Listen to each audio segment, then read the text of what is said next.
It's on.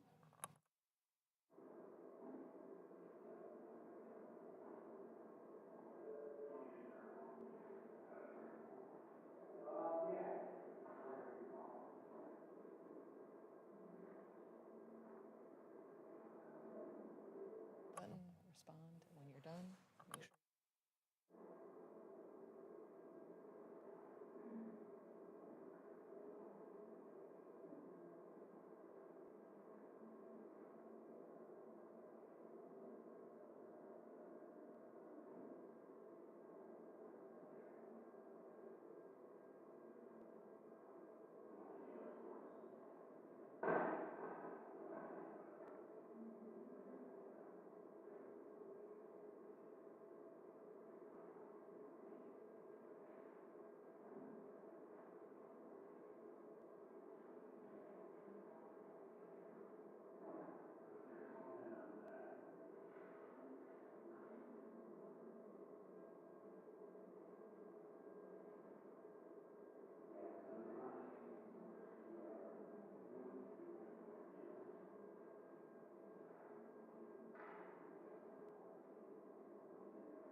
Good morning.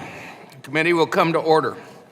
So I want to thank members for being here this morning. We have 2 items of committee business to address today before we go into the committee on the issues that are before us.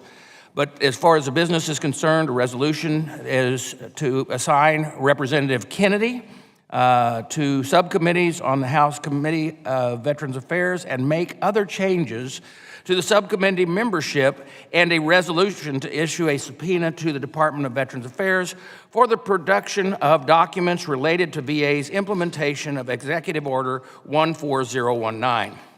I now call up resolution appointing members of subcommittee offered by Representative Takano. The clerk will report. A resolution offered by Mr. Takano. The resolution was circulated in advance pursuant to committee rules, and without objection, the first reading is dispensed with, and the resolution is open to amendment at any point. Now, I recognize myself to explain the resolution. The resolution will appoint Representative Kennedy to the Subcommittee on Oversight and Investigation and the Subcommittee on Technology and Modernization.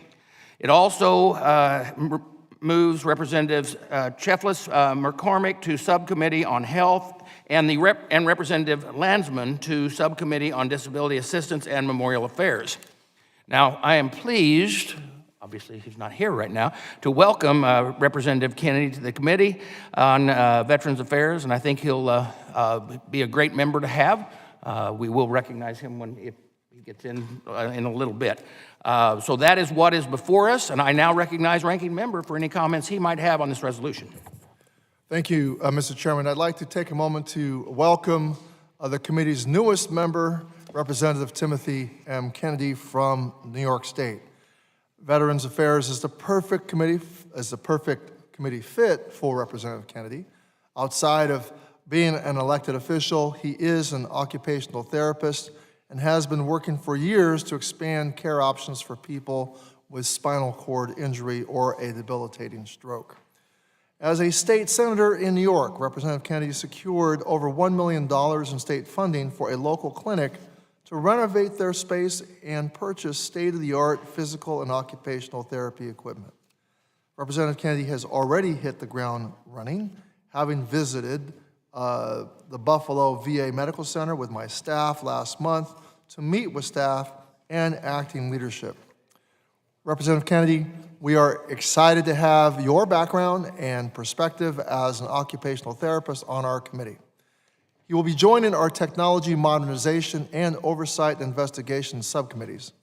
Welcome, and I yield back, Mr. Chairman.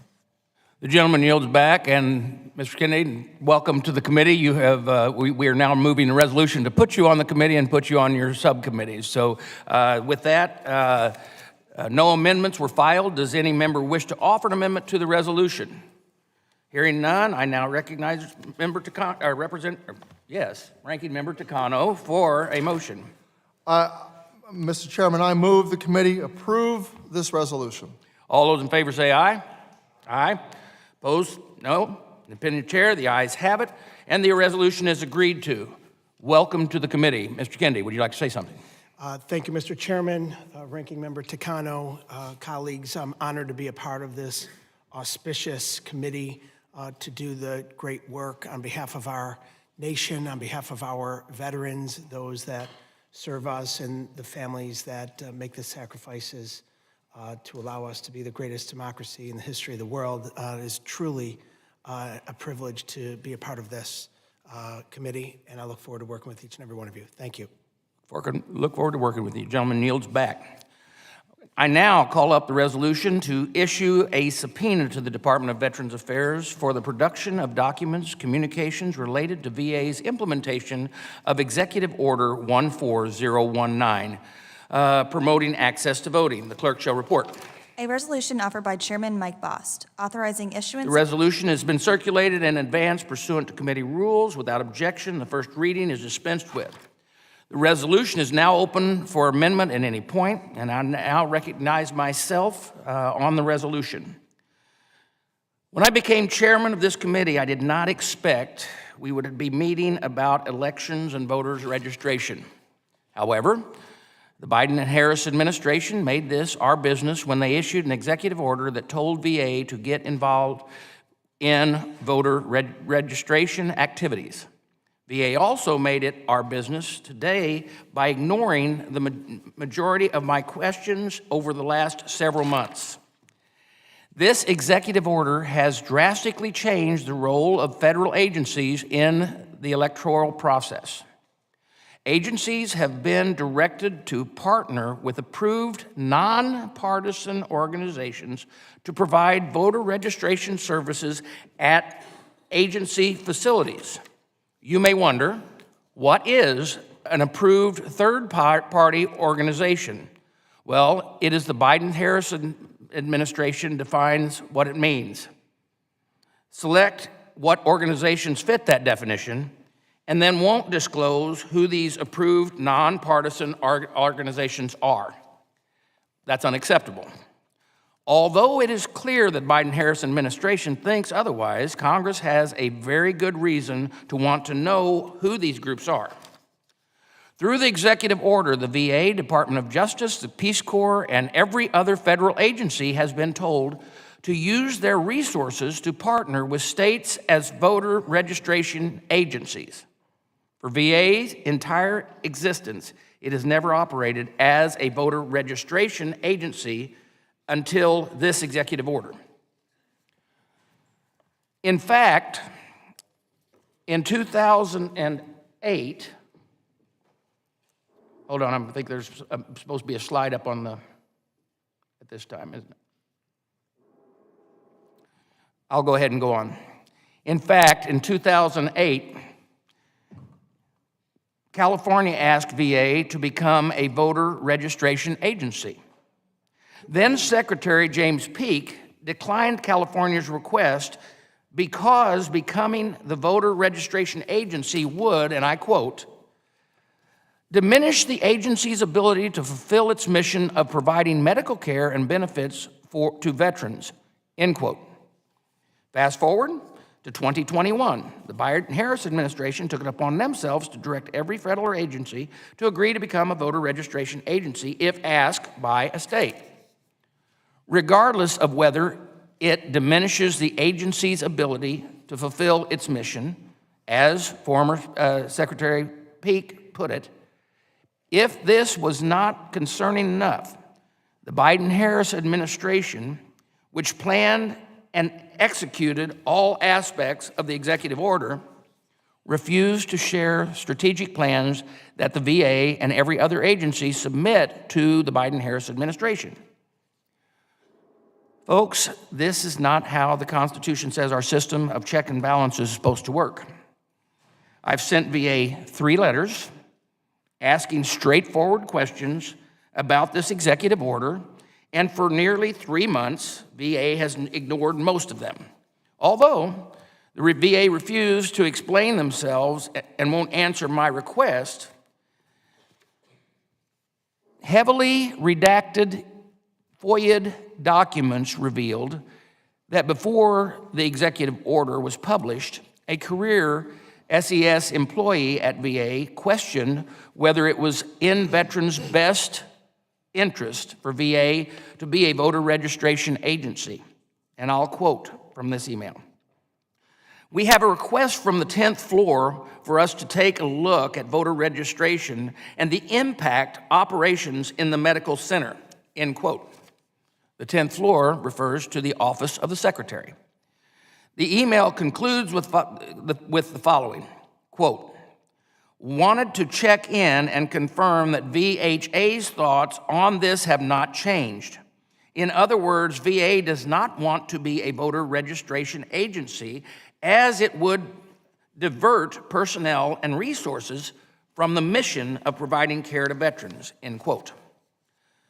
I want to thank that VA employee who did the right thing and spoke up. Sir or madam, you took the words right out of my mouth. The response to this email was redacted, and the VA has repeatedly refused to fully explain themselves. However, the evidence shows staff has had the same concerns about VA being a voter registration agency as former Secretary Peake.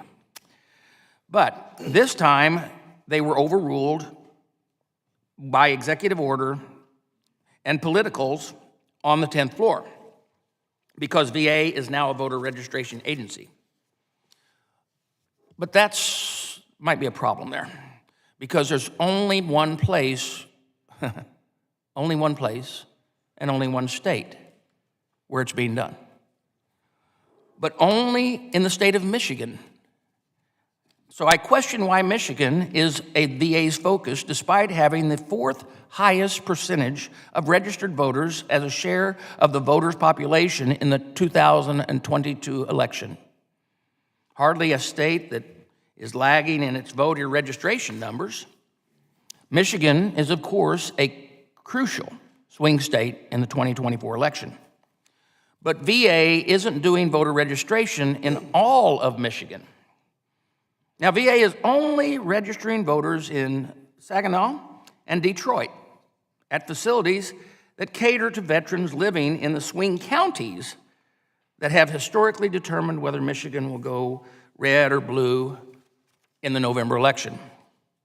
So let me put a finer point on it. If you look at a map, VA is not focusing on registering veterans to vote in General Berkman's district of the state or in northern Michigan, or that's in northern Michigan, or the west side of the state outside of Grand Rapids. Now, why is it that the Biden-Harris administration think veterans don't deserve access to the same voter registration resources as veterans living in the southeast Michigan? Michigan also happens to be the only state that the Small Business Administration is partnering with as well. It doesn't take a political scientist to figure out and understand why I would question about the arrangements and why it's happening. So I welcome a reason and a fact-based explanation for why VA is implementing this executive order in this manner. That's why I've sent the many letters. I have not got any answer back. But that's why I've asked 3 times the results of the 2022 survey that was collected, that did collect data from veterans to help VA decide how to implement the executive order. And VA told veterans who filed the survey that they would use the data to, and I quote, inform congressional legislation and budgets, end quote. After repeatedly asking for the survey results and VA's strategic plan, and an explanation of why VA picked Michigan and other documents relating to the executive order, VA has refused to fulfill these requests or offer an explanation for why they can't or won't provide the committee with this information. As a result, VA and, in large part, the White House actions are will not reasonably explain what the political motivation is. Registering, and I want to say this very, very clearly, and I'll say it twice to make sure you understand. Registering eligible voters, including veterans, and participating in the election process is a good thing. Registering eligible voters, including veterans, and participating in the electoral process is a good thing.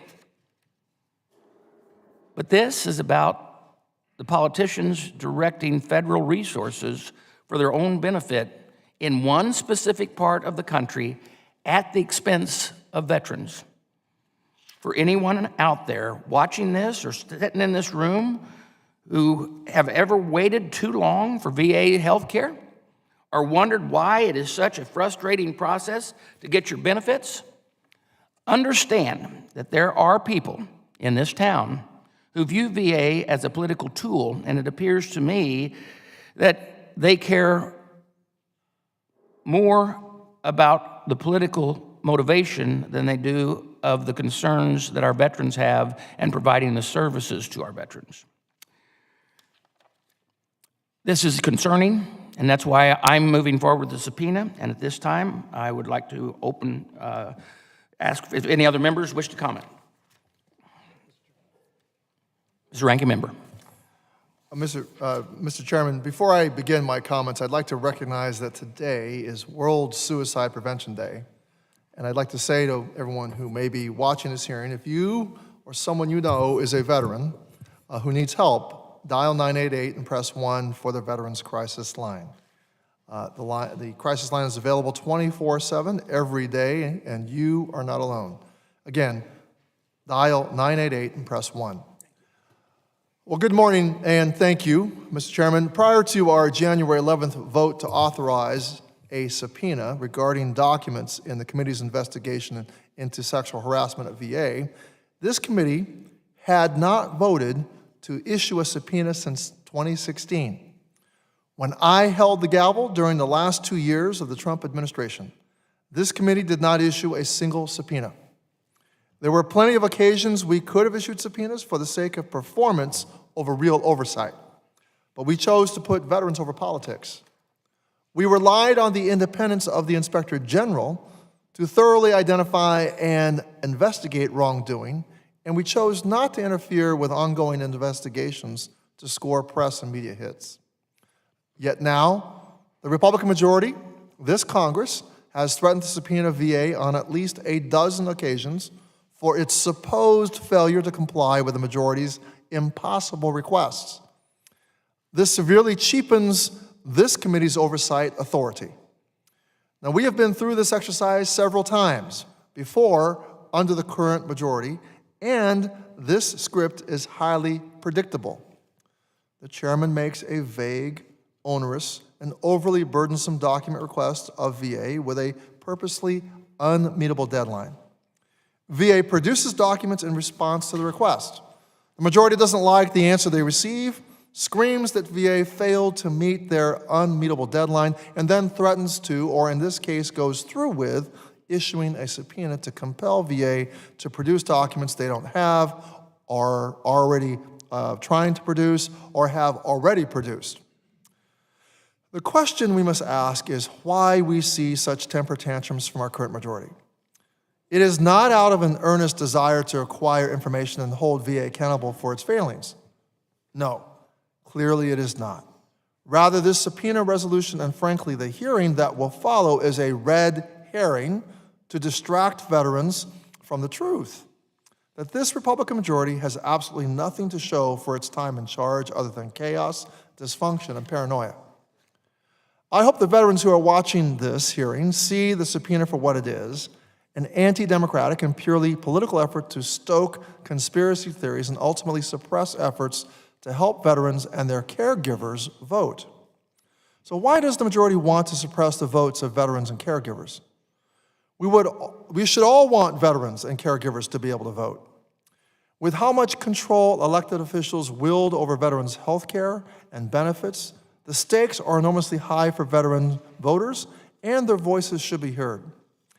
It is dumbfounding to me that my colleagues would take issue with veterans exercising their right to vote, a right they served and fought for and sometimes died to protect. The Heritage Foundation, the same organization responsible for Project 2025, is using the Republican-led committees across Congress to suppress voter access.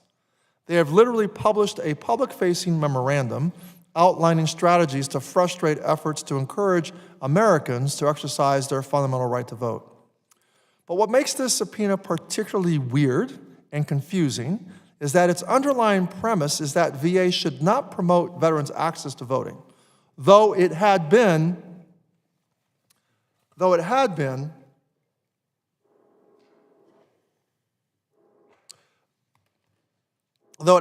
VA policy to do so since the Bush administration.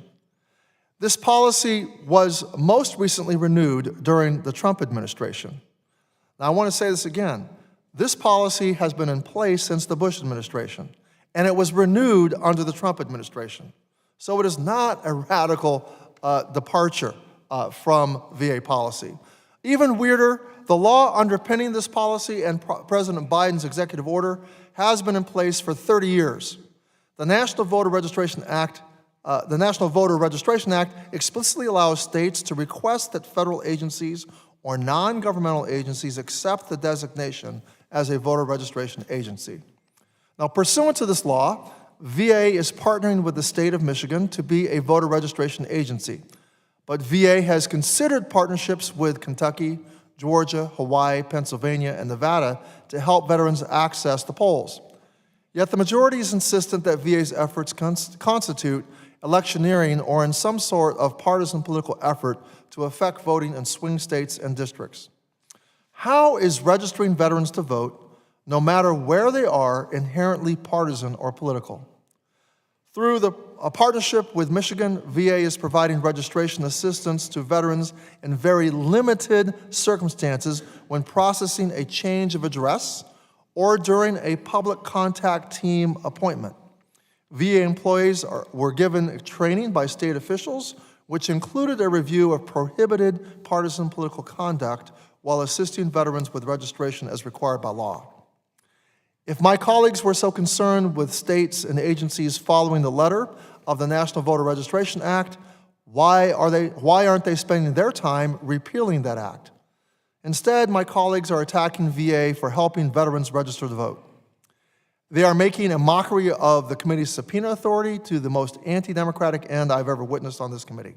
And I'm frankly appalled that they have decided to go to these lengths to serve their political aims. This is not congressional oversight. This is voter suppression.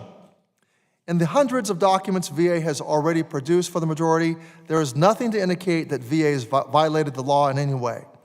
The only thing I'm concerned about in terms of VA actions here is why they are not doing more to register veterans to vote. Later this week, Congress is voting on the SAVE Act, which requires proof of citizenship before registering to vote in federal elections. The majority has no credible evidence that foreign citizens are voting in federal elections. In fact, this is already an illegal practice. But this majority has proven that it will never be deterred by facts or evidence. So it is no surprise that they are going to plow forward with this bill. I'm opposed to it, and I will be voting no. But what's shocking is that in their rush to block people from voting, my colleagues on the other side of the aisle have decided that blocking veterans from voting is just as important as blocking undocumented immigrants. This subpoena is a gross and obvious effort to stifle veteran voter registration. This is voter suppression. But again, it is also a red herring, a distraction from the majority's inability to lead, their inability to govern, and their inability to accomplish anything meaningful for veterans. I certainly do not have veterans banging on my door demanding to know why VA is helping veterans register to vote. However, I do have service members stationed overseas contacting my office saying that they need better access to voting, an issue that I'm working on. I also have veterans and their providers asking me what our plans are to ensure VA has the resources it needs to continue delivering health care and benefits to those who have earned them. So I must ask, who does this majority serve? Veterans or Project 2025? I also must ask, to what end is this exercise? I have yet to see my majority colleagues produce any legislation that actually addresses the issues we've spent countless hours of committee time considering in hearings to help improve VA. All I have seen is wasted time on deeply flawed bills that have no outlook for becoming law because they are Project 2025 pipe dreams that will do nothing to actually improve VA or help veterans. Mr. Chairman, using the subpoena authority of the committee to investigate conspiracy theories is beneath us and should never be considered. The committee must hold itself to the highest possible standard because abuse of the subpoena for political gain, especially when it implicates fundamental constitutional rights, is a very real risk. By fear-mongering and stoking conspiracies that VA is doing something nefarious by registering veterans to vote, my colleagues are showing how little they trust veterans to actually exercise their right to vote. But I will say to veterans, I know how smart you are and that you will see through the majority's partisan efforts, and I know how powerful you are as a voting bloc. I have seen it and felt it. It is important for everyone to participate in the electoral process, including veterans. And I encourage my colleagues to vote no on this subpoena resolution, and with that, I yield back. The gentleman yields back. General Berkman, you're recognized for 5 minutes. Thank you, Mr. Chairman. I'd like to thank the committee staff for their months of work on this important issue, especially for the state of Michigan. I wholeheartedly support efforts to improve voter registration and participation, especially among our veterans and their families. As I tell many of the constituents that I meet with, I don't care who you vote for, as long as you vote. I'm proud to represent the district that had the highest voter turnout last election, with nearly 390,000 voters showing up at the polls in 2022. However, when federal dollars and employees are involved in voter registration, full transparency is an absolute necessity. And much of the VA's implementation of Executive Order 14019 has raised red flags to those of us on the committee. This VA voter registry program is seemingly focused entirely on a key swing state, with sites exclusively placed in heavily Democrat voting areas and administered in cooperation with a Michigan Secretary of State that has been vocally opposed to one of the current presidential candidates. Any appearance of potential political bias must be thoroughly examined and explained so that we can be certain that public resources are not being used for partisan gain. There are several critical questions that remain unanswered despite the committee's work and requests for information so far. Number one, why was Michigan the only state selected for this program? Number two, why has VA voter registry sites only been rolled out in Detroit and Saginaw and not in facilities like Iron Mountain up in the Upper Peninsula? Number three, how are VA employees being trained in communicating with voters? And lastly, and just as important, are these new operations at all hindering VA's ability to deliver care, quality care to Michigan's veterans? The documents being subpoenaed today are critical to answering those questions. I'd also like to point out that this step would not be necessary if VA or the Michigan Secretary of State had been forthright in their responses to the committee. Put simply, if there's no cause for concern, then show us. Or said a slightly different way, if it walks like a duck and quacks like a duck, there's a pretty darn good chance it's a duck. Don't call it a goose. Michiganders and the American people deserve certainty, which can only be done and accomplished with transparency from the VA. I urge my colleagues to support the resolution, and I yield back. Gentleman yields back. Does anyone else seek recognition? Sure. Oh, thank you, Mr. Chair. This is something that's come up in committees across this Congress, this subpoena, pursuing subpoenas to get into voter registration efforts. It's deeply disturbing, and I do wonder if the majority would step back for a minute and hold off on the subpoena, or join us in saying to the VA, look, this is great. We want to see veterans registered. We want to see the VA register as many veterans as humanly possible. They tried to partner with other states, as I understand it. Let's figure out a way to work together to make sure that other states are joining in, and it's not just Michigan. But this is a quintessential moment. Let me back up. This is a very important moment for our democracy. And I do believe that all of us agree that voting is critical, that registering people to vote is critical. As we all know, nobody asks when they're registering people to vote who they're voting for or their partisan affiliation. I've checked the Michigan voter registration form. It's the same as ours in Ohio. It asks for basic information, name, number, address, those kinds of things. It does not say who you're voting for. It doesn't, ask you to say, whether you're a Democrat or Republican or anything like that. It's just asking anyone who's in contact with anyone, whether it's the VA or When I was at City Hall, we were asking our rec centers and no matter what neighborhood they were in, you know, encourage people to vote. We want to enfranchise everybody.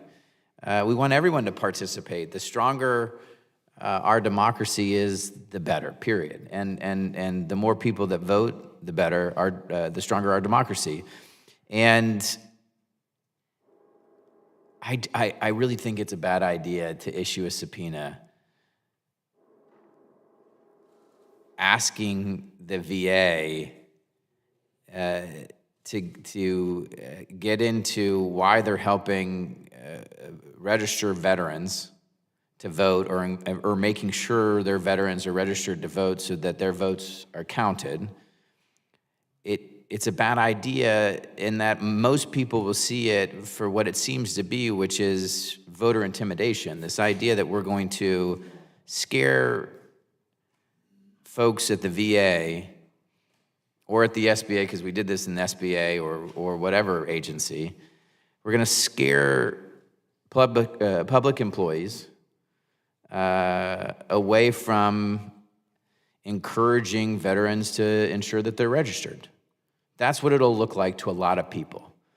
And I think there's enough folks here to say, like, hey, let's take a deep breath, let's take a step back. They don't have to issue subpoena, have the VA secretary come back in and, you know, say what happened in Kentucky, why did they say no, what happened in the other states, why did they not partner, what can we do as representatives from these states to get every single state to partner with every VA and have a competition. See how many VAs that we can get on board, have a competition to see how many VAs or which VA can get as many veterans registered to vote as humanly possible. That's a wonderful thing to do for our veterans so that they are helping to decide the future of the country. That's a different path and one I encourage the majority to take. Thank you. Dr. Milmix.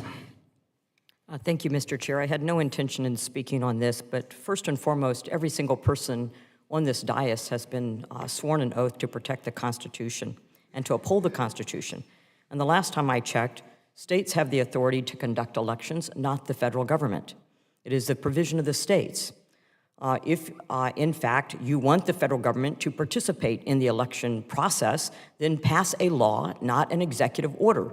I don't recall having a vote come up when the minority party was in the majority in 2021 and 2022, asking for the federal government agencies to participate in conducting voter registration, number one. Number two, I heard the ranking member say that the majority party here is trying to block illegal immigrants from voting. Is it not a felony for illegal immigrants to vote? And should not every single person who has sworn an oath to protect the Constitution and defend it, shouldn't we all be trying to prevent illegal aliens from voting? With that, I yield. Representative, which one?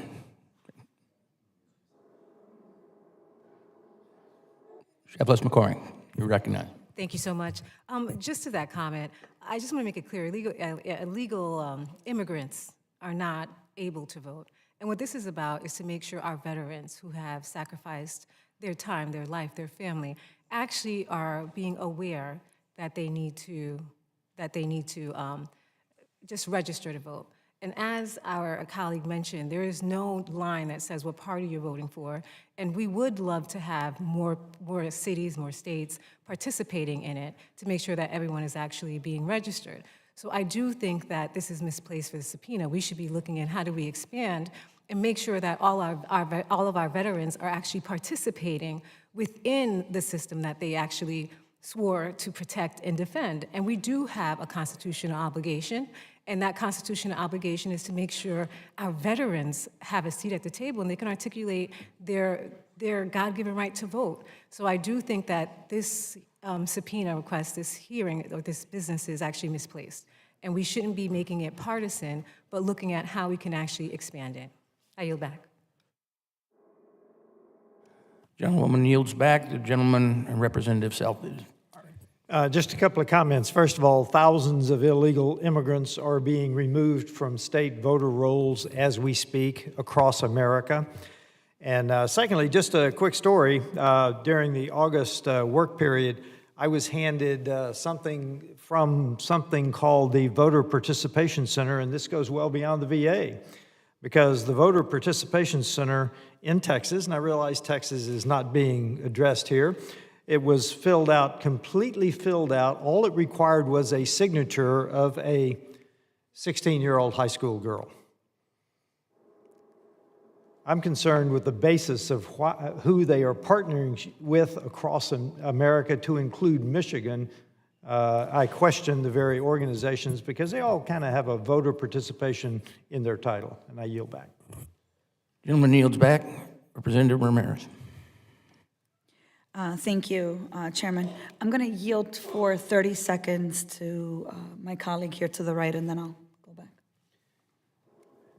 Thank you very much. I appreciate it. I just want to clarify a couple things. One is that if an illegal immigrant or somebody here, undocumented immigrant, somebody here who's not here legally, but the language is important because it's so demeaning and unnecessarily disparaging. Just talk about folks that are here either legally or not. But if they are undocumented, they can't register to vote. They can't vote. It is illegal to vote. You all know that. It is already the law. Now, here is the part that gets me. If they are, and I'm sorry, you only gave me 30 seconds, I apologize.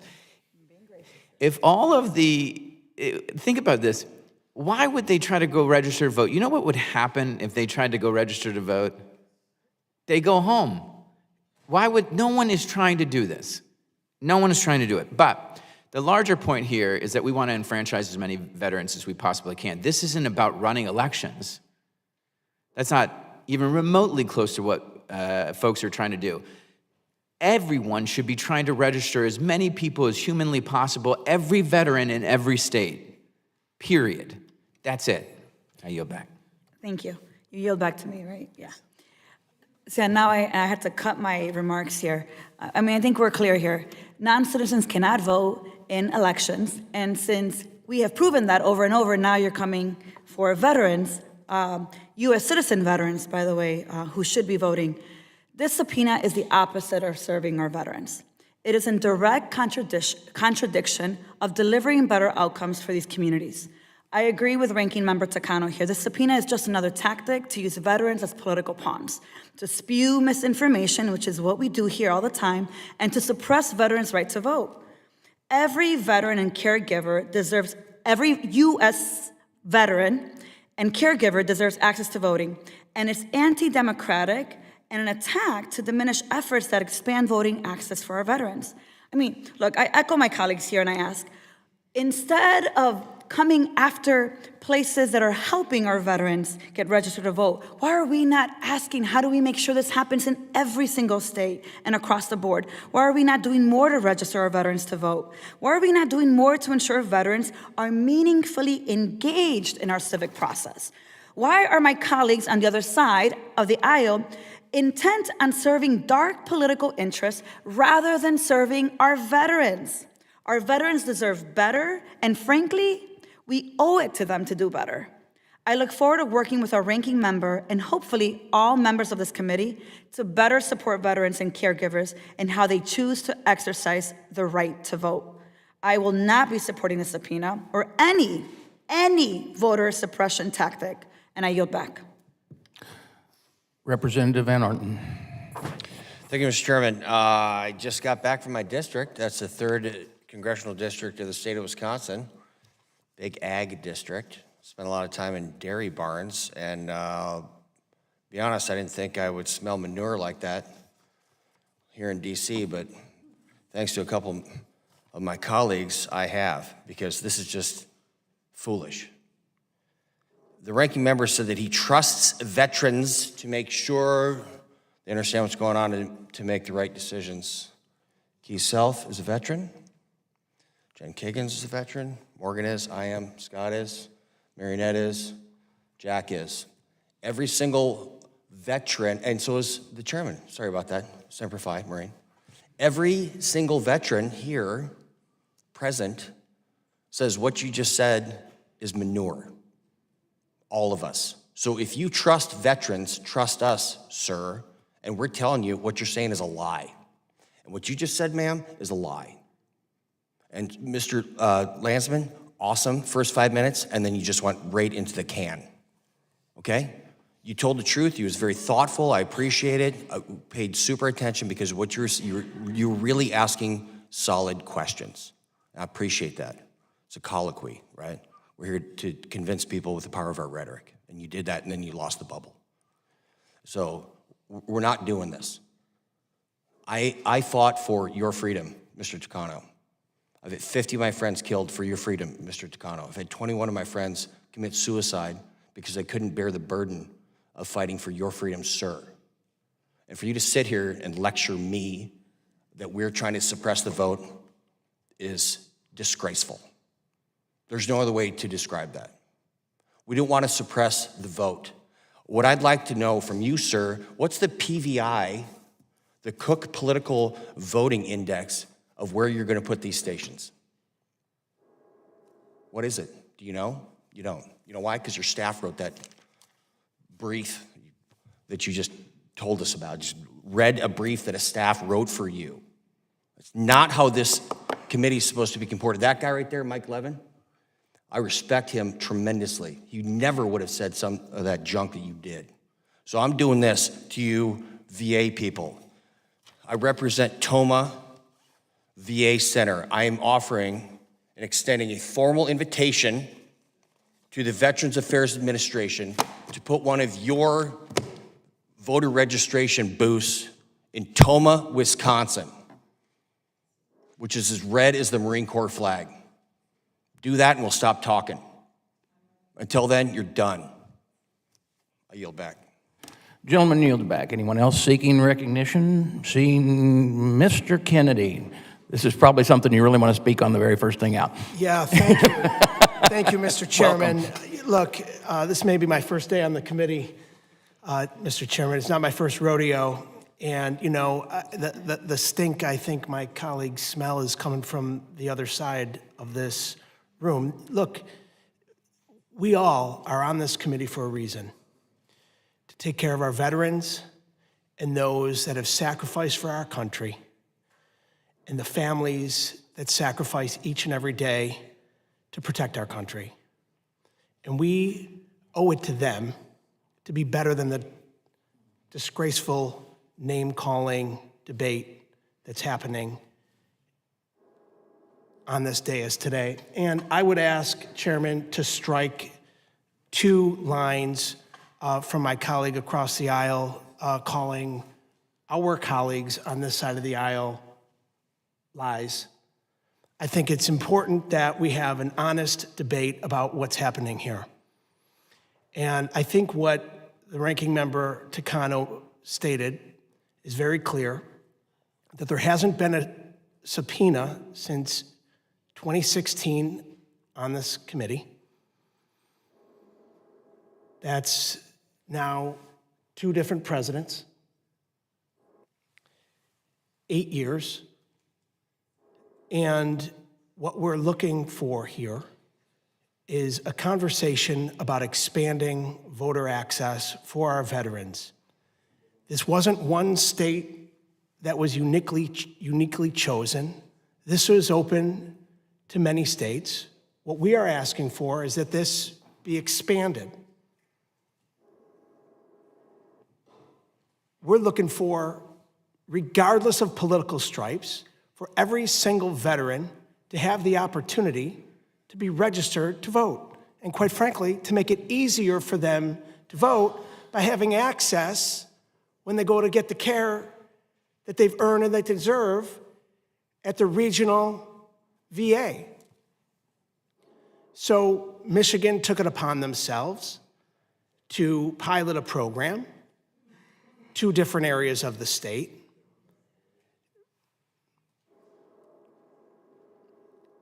It can be expanded. It ought to be expanded. And I think everyone on this side of the aisle agrees with that. It sounds like my colleagues on the other side of the aisle would agree with that as well. I would ask, before we waste the time of this committee any further, that we consider tabling this subpoena, have a real conversation about how we can expand voter access for veterans and, quite frankly, veterans' families across America, in every state, in every region, in every political stripe, and have an honest debate about how we can actually do that. I yield back. Mr. Chairman, I'd be recognized, please. Mr. Kennedy, thank you. I would be more than willing to strike from the record the 2 lines where I called my colleagues say that they were lying. I apologize for that. On the 2 conditions. Every member of this committee is issued a floor plan of the Cannon office building and a watch so that they can show up to a committee hearing on time.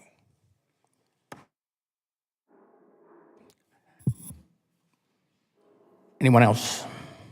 Mr. Stout? I'm not sure how we got distracted here. Yeah, because this is not, this conversation has went way far away from what the actual subpoena does. Yeah, we're talking about expansion here. Y'all are distracting us with expansion. The Biden administration has put this in blue areas. That's what we're concerned about, and I yield back. Thank you. I just wanted to make a comment about Mr. Van Orden. We've had a good relationship, and I think most of our counterparts here, we've had very good relationships. And we can all acknowledge that voting has been difficult throughout the United States for most citizens. Even when we look at my great state of Florida, where we have over 900,000 voters who are now inactive, who aren't aware of it. And what's unfortunate is in our great state of Florida, we have some of the largest number of our veterans who are not aware that they have been marked inactive. And so it is highly concerning that we make sure that our veterans do have the opportunity to know what's going on and have that simple process. So I do find it offensive that you called us liars, because we were stating what the law is and what most people do, but I also find it disheartening. Disheartening that we will politicize this process, as I mentioned earlier, and at the end you said you wanted to have it in your district, which we welcome. And I welcome having this program in Florida, which most people believe is red. We welcome that. And just because I have not served this country like you guys do and have, doesn't mean that I don't care sincerely about our veterans. My father-in-law and all his brothers served in Vietnam. We took care of them to make sure they got the help they need. We fought for them to make sure they got the help they need. This is something that's very sincere to my heart. So to say that because we haven't served, that we're not as committed is insulting. It is deeply insulting. And so we serve on this committee as a team, as partners, to make sure that our veterans get the best help they need and what they deserve. And so I would appreciate if we can keep a standard of decorum, a standard of relationship, so we can serve our country and our veterans the way we've promised. Thank you. I yield back. Anyone else seeking? I would be nice, Mr. Chair. Mr. Chairman, he's spoken like 2 times already. Got it. I would like some time to speak, and I'm going to yield some time to General Mays. Program when I'm done. Say that again, I'm sorry. May I speak? You may. Okay, I'm going to yield my last minute or two to the general next to me. I find it deeply ironic here that some of my colleagues are saying that we lack decorum when literally the ranking member said we were throwing a temper tantrum this morning because want to issue a subpoena. I find it ironic when the ranking member called us conspiracy theorists. I got to tell you right now, no one on this committee went to Project 2025 and said, hey, what are we doing today at 10 a.m. or 10:15 a.m.? That is not a thing. That is a conspiracy theory that you all on the left, the radical left, continue to espouse, and it's just not true. And here we are, you all are dividing, being very divisive in your comments today. You're saying we're putting politics over veterans, when you all are literally doing the thing that you're projecting, you guys are actually doing. And it is insulting to veterans. It is insulting to every member of this committee to sit here and come in here and tell us just because we're issuing a subpoena that we're throwing a temper tantrum. The federal government has no business being a political arm. This is not a conspiracy theory. This is an executive order. This is a fact. We deal in facts and not fiction on this committee. And I am deeply insulted that as you all espouse, oh, let's not be divisive and let's have decorum, and this is deeply insulting when you guys are literally throwing adjectives around at us and saying that we're the ones that are crazy and when we are not. We're dealing with facts here and real information. And to see members of this committee put politics over veterans, we should be helping every single veteran in this country who do have access to register. They do have the ability to vote. They can vote in every single election. Yet it's my colleagues against the aisle, on the other side of the aisle, that will vote down a measure like the SAVE Act to ensure only citizens vote in U.S. elections. It is my colleagues across the aisle that don't want to vote for and support voter ID in this country to ensure only citizens are voting in our elections. And so the hypocrisy is real. I'm having none of it. I'm going to yield the rest of my time to the general, please. I'm recognized. Well, I would like to associate myself with a comment, one of the comments made. You'll know why in a second. I was raised by a Minnesota farm girl, and I'm married to an Iowa farm girl. So on a hot August day, I can tell you the difference between pigs, chickens, cows, whatever, just by that aroma that I see in the fields that I grew up in, okay? Now, having said that, we are here, and this resolution is about, for one reason, why only Michigan, and more finitely, why only Southeast Michigan? And I yield. Mr. Levin. Well, I just wanted to first say that I respect everybody on this committee, and I think that I hope everybody here wants to put veterans over politics. That's why we serve on this committee. I will say, I think if anything untoward is happening, we all want to get to the bottom of it, I hope, and find out without fear or favor if there are things that need to be explored. That being said, it's my understanding after speaking with our staff that VA had agreed to provide all of VA's communication with Michigan and any other state pertaining to this matter, whether it's about voting or copies of any relevant information. That compromise was discussed and was rejected, which I find unfortunate. I think it's important to just explain that, and you can take it or leave it, but I think that's an important fact, not in evidence to this point, and I'll yield back. Can we stop? Yes, I will be very nice too. This is okay. Very quickly. Hopefully. Because I think I can clear some things up here whenever I... No problem. I do want to just focus on the expansion piece because Mr. Van Orden, the idea of putting a booth in the Tomaha, Wisconsin VA, all in, this is what we should be working on. I mean, I do appreciate your comments that the first 5 minutes it was, let's have a dialogue, okay. Let's talk. But I do want us... You've been given 3 times.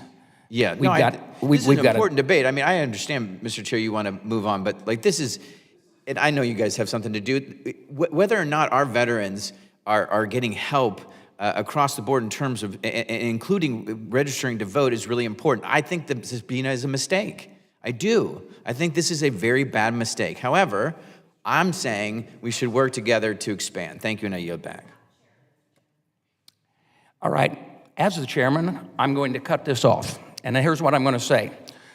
One thing I agreed with on Van Orten is that if everybody was here on time, you would have heard my opening statement. And in my opening statement, if you would have been here and listened, I stated that in my remarks that registering eligible voters, including veterans and participating in the election process, is a good thing.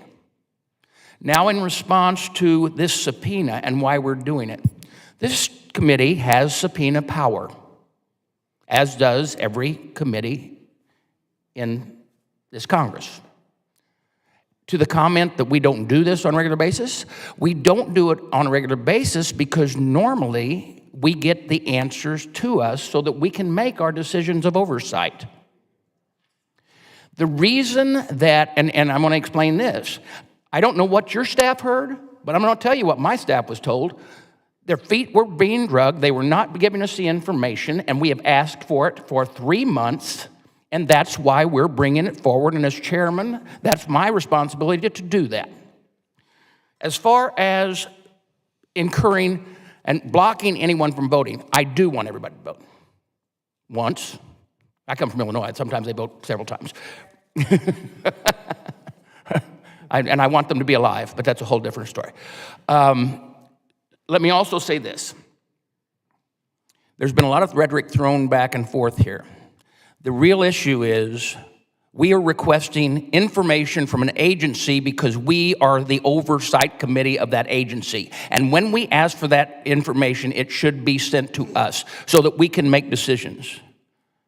And also, in response, trust me when I tell you what we're doing here is not a temper tantrum. If you want me to show you a temper tantrum, you simply have to have a video, and you can play the one that I threw on the Illinois House floor years ago. It's entertaining, to say the least. It's about 90 seconds, and it's well worth a watch. But this, and the argument that we're having right now, has to do with the fact that an agency is not providing us the information. Therefore, with no amendments, any other amendments were filed, does any member wish to offer an amendment to the resolution? Hearing none, I now recognize Representative Berkman for a motion. Mr. Chairman, I move that the committee approve the resolution to issue a subpoena to the Department of Veterans Affairs to obtain the documents and communications specified in such resolution. All those in favor say aye. Aye. All those opposed? No. In the opinion of the chair, I will request a roll call. Mr. Chairman. Aye. Mr. Chairman, aye. Mr. Adewagen. Mr. Adewagen. Mr. Bergman. Aye. Mr. Bergman, aye. Ms. Mace. Ms. Mace, aye. Mr. Rosendale. Aye. Mr. Rosendale, aye. Dr. Miller Meeks. Aye. Dr. Miller Meeks, aye. Dr. Murphy. Yes. Dr. Murphy, aye. Mr. Franklin. Mr. Franklin, aye. Mr. Van Orden. Aye. Mr. Van Orden, aye. Mr. Luttrell. Mr. Luttrell. Mr. Siscomani. Aye. Mr. Siscomani, aye. Mr. Crane. Mr. Crane. Mr. Self. Mr. Self, aye. Ms. Kiggins. Ms. Kiggins, aye. Ranking Member Takano. No. Ranking Member Takano, no. Ms. Brownlee. Ms. Brownlee. Mr. Levin. Nope. Mr. Levin, no. Mr. Pappas. Mr. Pappas. Mr. Mervan. Mr. Mervan. Ms. Sherfless McCormick. Ms. Sherfless McCormick. Mr. McGarvey. No. Mr. McGarvey, no. Mr. Mears. Mr. Mears, no. Mr. Landsman. No. Mr. Landsman, no. Ms. Bazinski. No. Ms. Bazinski, no. Mr. Kennedy. No. Mr. Kennedy, no. Mr. Adewagen. Mr. Adewagen. Mr. Luttrell. As not voting. Mr. Luttrell, aye. Mr. Crane. Mr. Crane. Ms. Brownlee. Ms. Brownlee. Mr. Pappas. Mr. Pappas. Mr. Mervan. Mr. Mervan. Ms. Sherfless McCormick. Ms. Sherfless McCormick.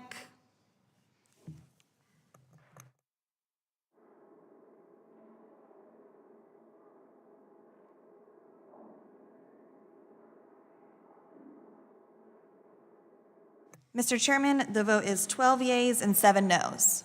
There are 12 yeas and how many noes? 7. 7 noes. The resolution is agreed to, and the motion reconsider is laid on the table. And this concludes our business meeting for today, and we will allow our witnesses to come to the table, and we will start with the regular hearing.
committee will come to order.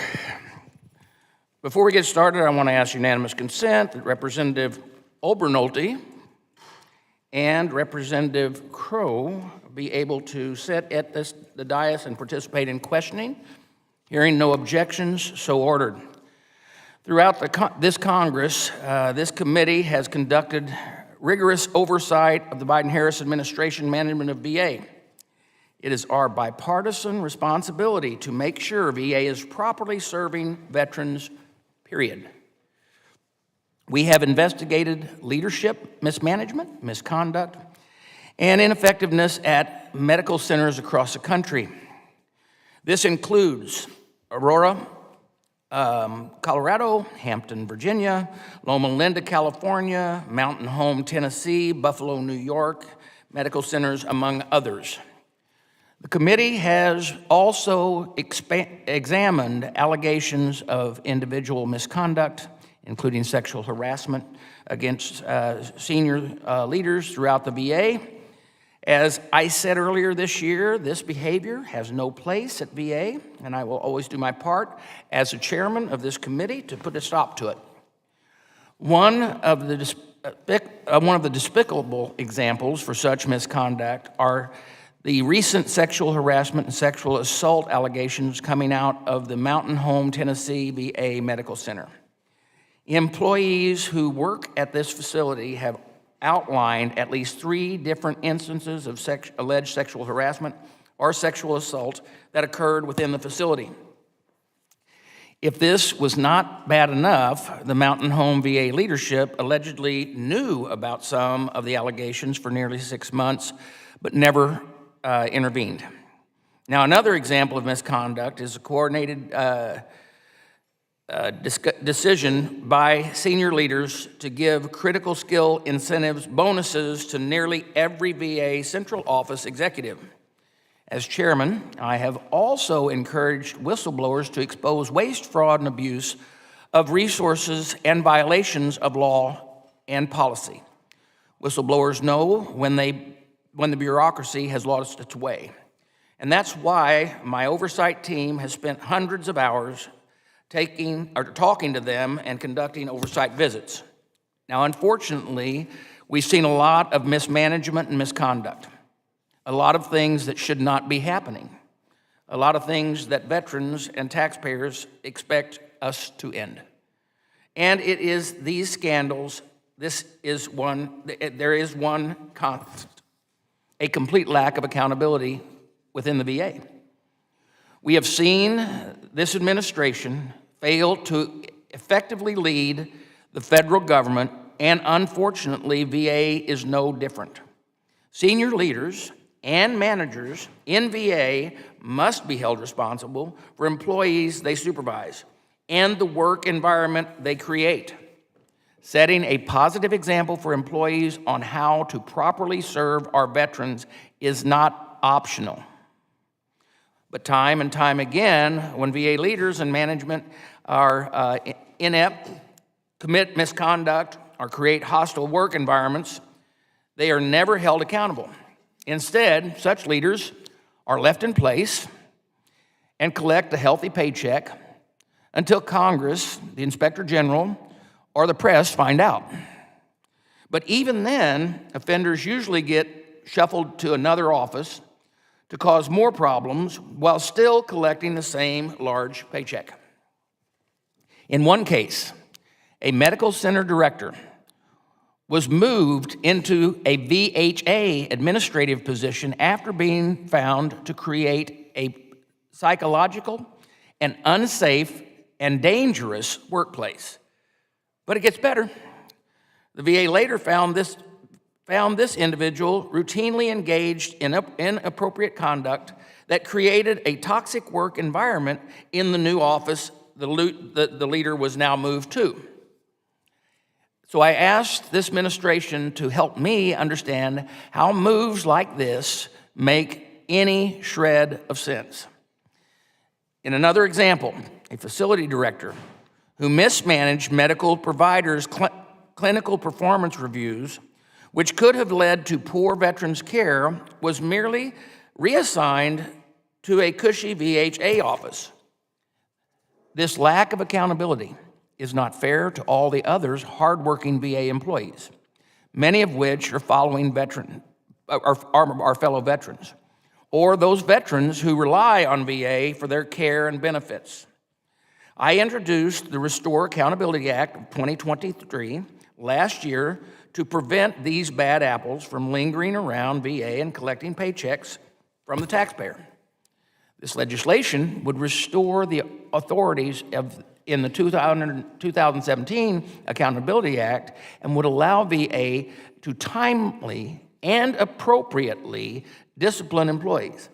Because right now, under the Biden-Harris administration, watching accountability and oversight is non-existent. The lack of VA accountability is happening at VA, the lack of accountability that has happened at VA has completely lost control of its budgets and its IT projects, ballooning by tens of billions of dollars. That includes the digital GI Bill, financial management business transformation, and the electronic health records system. Poor leadership also includes bad management, poor judgment, and lack of transparency. We are seeing this all over VA. And finally, we have the budget shortfalls. Mr. Jacobs has told us there is a nearly $3 billion hole in the disability compensation and education funding. The Biden-Harris administration is demanding Congress bail them out, or veterans benefit payments may be delayed. My friend, Representative Mike Garcia, has introduced a supplemental bill, the Veterans Benefit Continuing and Accountability Supplemental Appropriation Act, and strong accountability measures. And I proudly support and also am a co-sponsor of that legislation. VA has no excuse for failing to budget for the PACT Act, but we must hold the veterans harmless. Dr. Endahall also tells us there will be a $12 billion hole in the health care funding next year. But VA stonewalls us when we try to get to the bottom of it. We got a story that did not add up nearly 2 months ago, and VA refused to provide any more briefings before this hearing to further explain themselves. Now, either the VA estimates are completely unreliable, or the administration presented a dishonest budget request in the spring. We have to find out the truth and press for accountability so this never happens again. This is serious business, and the veterans' well-being is at stake. Now, with that, I would now like to recognize Ranking Member Takano for his opening comments. Well, thank you, Mr. Chairman. So I want to, at the beginning, address the budget shortfall VA faces. When I got the PACT Act signed into law in 2022, I wanted VA to set ambitious goals. I wanted VA to outrun those goals to quickly get veterans into care and connected with the benefits that they are owed. VA succeeded. 1 million disability, actually 1.1 million disability claims approved in 2 years. Hundreds of thousands of new healthcare enrollees. The GI Bill and job training benefits are being used at unprecedented levels to further veterans' education and careers. The budget shortfall is a product of VA's success in implementing the PACT Act. Congress knew VA would need more resources to implement the largest expansion of veterans' benefits in years. And we made a commitment with the Cost of War Toxic Exposure Fund to provide those resources. However, the unchecked growth of for-profit care has exploded over the last 2 years. This has severely impacted budget forecasts post-PACT Act. When the Trump administration implemented new access standards in 2019, which further opened VA healthcare to privatization, I feared that this day would come. I support community care when it's necessary for a veteran to receive timely and accessible care, but we have reached a fork in the road. We have a choice of which way to proceed. In one direction, we continue down the path we are on, and VA crumbles under the enormous weight of for-profit healthcare. We enrich the private sector at the expense of the healthcare veterans know and love. In the other direction, we course correct and create an ecosystem in which resources for VA direct care and community care are balanced and seamlessly function to meet the needs of veterans. We have to invest in the staff and infrastructure VA needs to flourish into the future. This is the more difficult path, but it is the one that we must take. Direct care is less expensive and more effective for veterans. When I say direct care, I mean VA care. VA outperforms the private sector in terms of both quality of care and patient satisfaction. A strong VA is what veterans both need and want. The continued unchecked growth of for-profit healthcare will eliminate choice for the millions of veterans who choose VA for their care because it will destroy VA care. There is no turning back from this fork in the road. We must choose now. And I want to work with VA to improve its budget estimates in the future so that we can avoid similar shortfalls and for all of us to take a realistic look at the true needs of the agency. The chairman has accused VA of running its budget into the ground. This shortfall cannot be blamed on mismanagement. This shortfall was caused by the quick increase in veterans now eligible for the benefits they have earned. VHA and VBA are clearly and rightfully more focused on veteran outcomes than cost. And when we wrote the PACT Act, we gave the administration the authority to waive provisions that phased in eligibility. President Biden and Secretary McDonough agreed veterans had been waiting long enough and chose to exercise their authority to accelerate PACT Act eligibility for the hundreds of thousands of veterans who have been denied VA health care for decades. I heard no objections from anybody, from our side or the other side, about this acceleration, both on day one on the bill signing and a year later when they accelerated the cohorts that could become eligible. Nobody objected. Nobody. Now we are hearing a lot of whining about the cost of that acceleration. Should VA not have implemented the PACT Act as quickly as it did? Should VA have stopped enrolling veterans or approving claims when they hit a certain number because that would put them over budget? I fear my colleagues across the aisle are suggesting that we should break our promise and default on our debt to veterans because it just costs too much. My priority as the ranking member of this committee is to ensure VA is where all eligible veterans choose to receive world-class health care. That means fighting for the budget VA needs to grow its staff and address its aging infrastructure. It also means extensive oversight of facilities and programs when issues arise, not just finger-pointing and press releases. However, this is all part of the majority's long game to reduce VA to ruins, which is clearly laid out in Project 2025 as it was in the Heritage Foundation's budget blueprints in 2017 and 2021. And I'll point to the poster behind me. The first step of this game plan is to tell veterans not to trust VA. My majority colleagues have spent almost all of their time in Congress, while they were in control of this Congress, wielding this committee's oversight authority to undermine confidence in VA instead of passing legislation to actually improve it. They issue press releases that slam, bash, grill, and blast the Biden administration, or should I say the Biden-Harris administration, since for some reason they have only started recently adding the vice president to their attacks. How timely.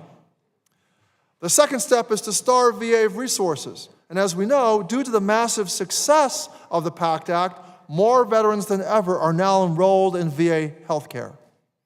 Because of the access standards put in place by the Mission Act, VA needs to keep wait times for appointments low for veterans to receive their care at VA.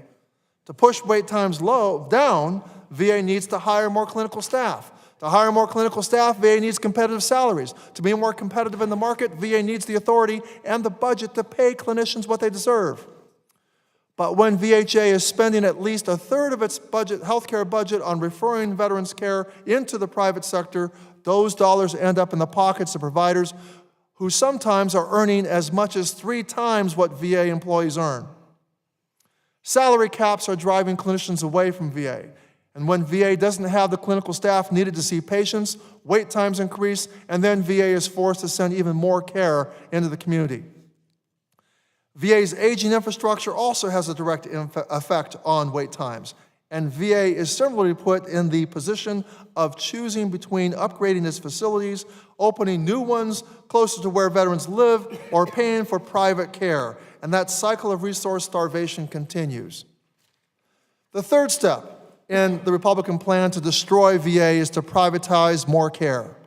My colleagues are intent on opening the aperture to private care even more, to continue the community care eligibility expansion started in the Trump-era Mission Act.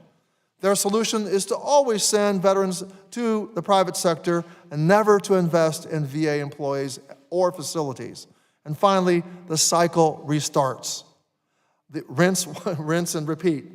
The majority continues its attacks and tells veterans not to trust VA. As has been my concern while sitting through nearly an entire Congress of oversight hearings led by the Republican majority, I fear that we have different views of what accountability at VA is and should be. My colleagues see accountability as the firing of any employee who is alleged to make a mistake, whether the facts are there to support the allegations or not.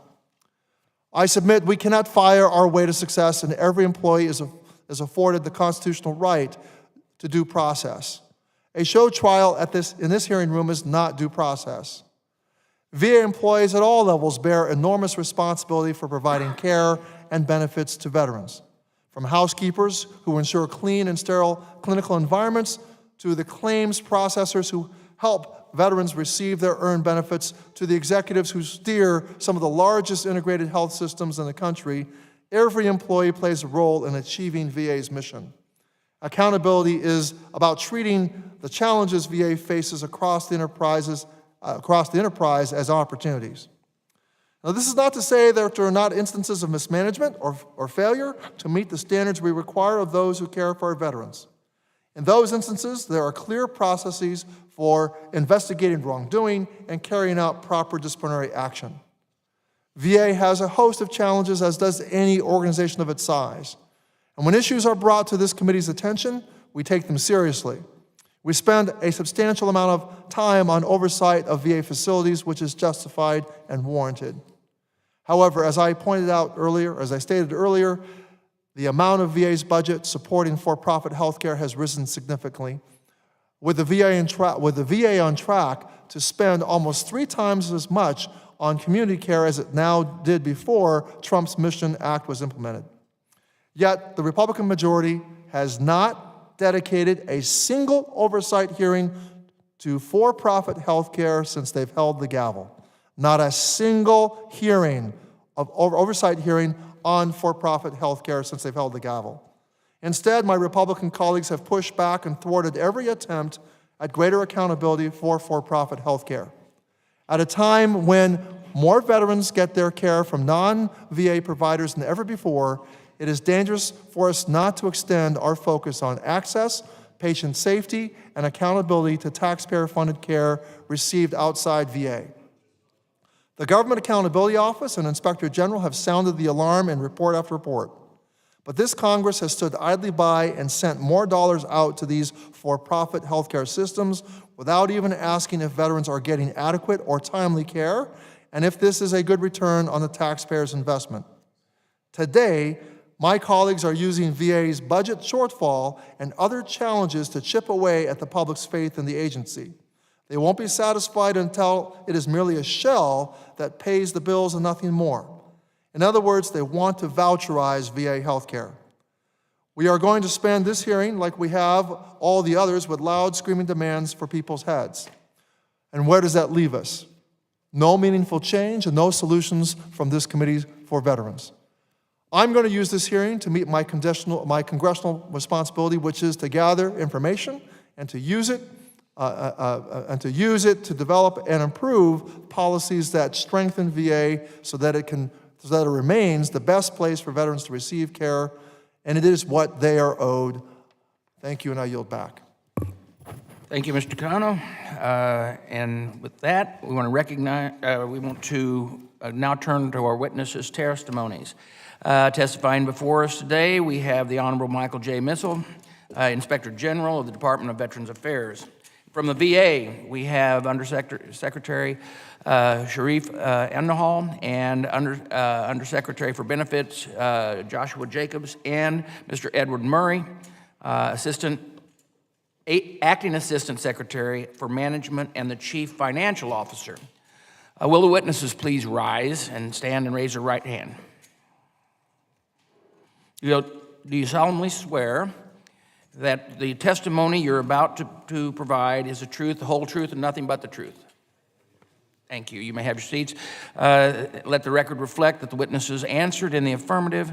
Mr. Missel, you are recognized for 5 minutes to provide your opening testimony. Thank you for being here. Thank you. Chairman Bost, Ranking Member Takano, and members of the committee. The Office of Inspector General is committed to conducting oversight work that improves the lives of veterans and their families and ensures that VA is a good steward of financial resources. For VA to be as successful as possible, it must hold its leaders and staff at every level accountable for their actions. My written statement provides details on the foundational elements of accountability that we have identified as a result of our work. Our staff routinely finds breakdowns in leadership, governance, processes, staffing and other infrastructure, IT systems, and quality assurance programs that erode accountability. These breakdowns impede VA's efforts to make certain that all patients receive timely, high-quality health care and that all veterans and other eligible beneficiaries are afforded the compensation and services they are owed.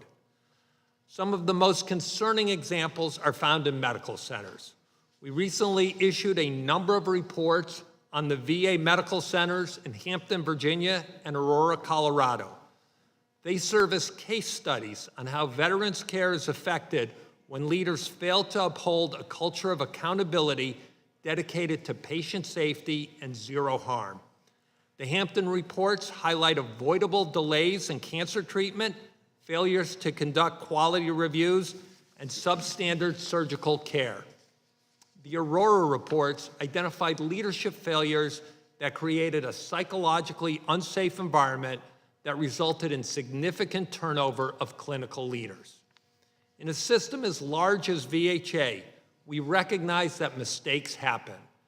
The real test is how VHA leaders at the facility, VISN, and central office levels respond to these mistakes and aggressively work to prevent them from recurring. When leaders act with urgency and transparency and hold themselves and their staff accountable to identified failures, the system can improve for the veterans it serves.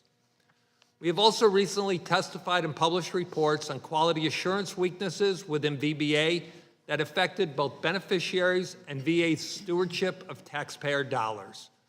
Other recent oversight work has spotlighted how leadership failures led to the improper award of $10.8 million in critical skills incentives to nearly every VHA and VBA senior executive working in VA's central office. And next week, OIG staff will testify on the pause of the program integrity tool, which has led to significant financial consequences for VHA and challenges to uncovering fraud, waste, and abuse. When I testified before this committee last year, I discussed the OIG's goal to continue to provide the department with the information and recommendations to not only improve the services, programs, and operations, but also to enhance accountability. Our auditors, healthcare inspectors, and investigators, both criminal and administrative, are conducting the most impactful work possible to achieve this goal. Our findings and recommendations are typically a roadmap for other facilities and offices across VA to assess their own risk and help prevent or correct similar problems or deficiencies that have gone undetected or unaddressed. We recognize that changing the culture of a massive organization takes time and sustained effort. We have certainly seen engaged VA leaders who are trying to enact change and who are responsive to our findings and recommendations. We have also found that the vast majority of frontline staff are dedicated to providing high-quality care and benefits. However, more can be done to ensure that every individual at VA understands their role and responsibility in meeting VA's mission. Such understanding empowers leaders and all staff to take ownership of and responsibility for their decisions and actions. This will help achieve a culture of accountability. Chairman Boss, Ranking Member Takano, and members of the committee, I'm happy to answer any questions you may have. Thank you, Mr. Bissell. Undersecretary Elna Hall, you are now recognized for 5 minutes. Thank you, Mr. Chairman, Mr. Ranking Member, members of the committee, for the opportunity to testify before you today. I'm proud to represent the more than 400,000 dedicated employees in VA's healthcare system. Together, we continue to make historic gains on behalf of veterans. VA is primarily and most importantly accountable for achieving the best health outcomes possible for veterans while being maximally transparent with our stakeholders. I'll start with our accountability to the veteran. Since the historic expansion of benefits under the PACT Act, our commitment has been to enroll as many veterans as we possibly can into VA healthcare because we know that the VA is the best and most affordable healthcare option for veterans and for many other reasons, but most importantly, a veteran enrolled in VA healthcare reduces their risk for suicide.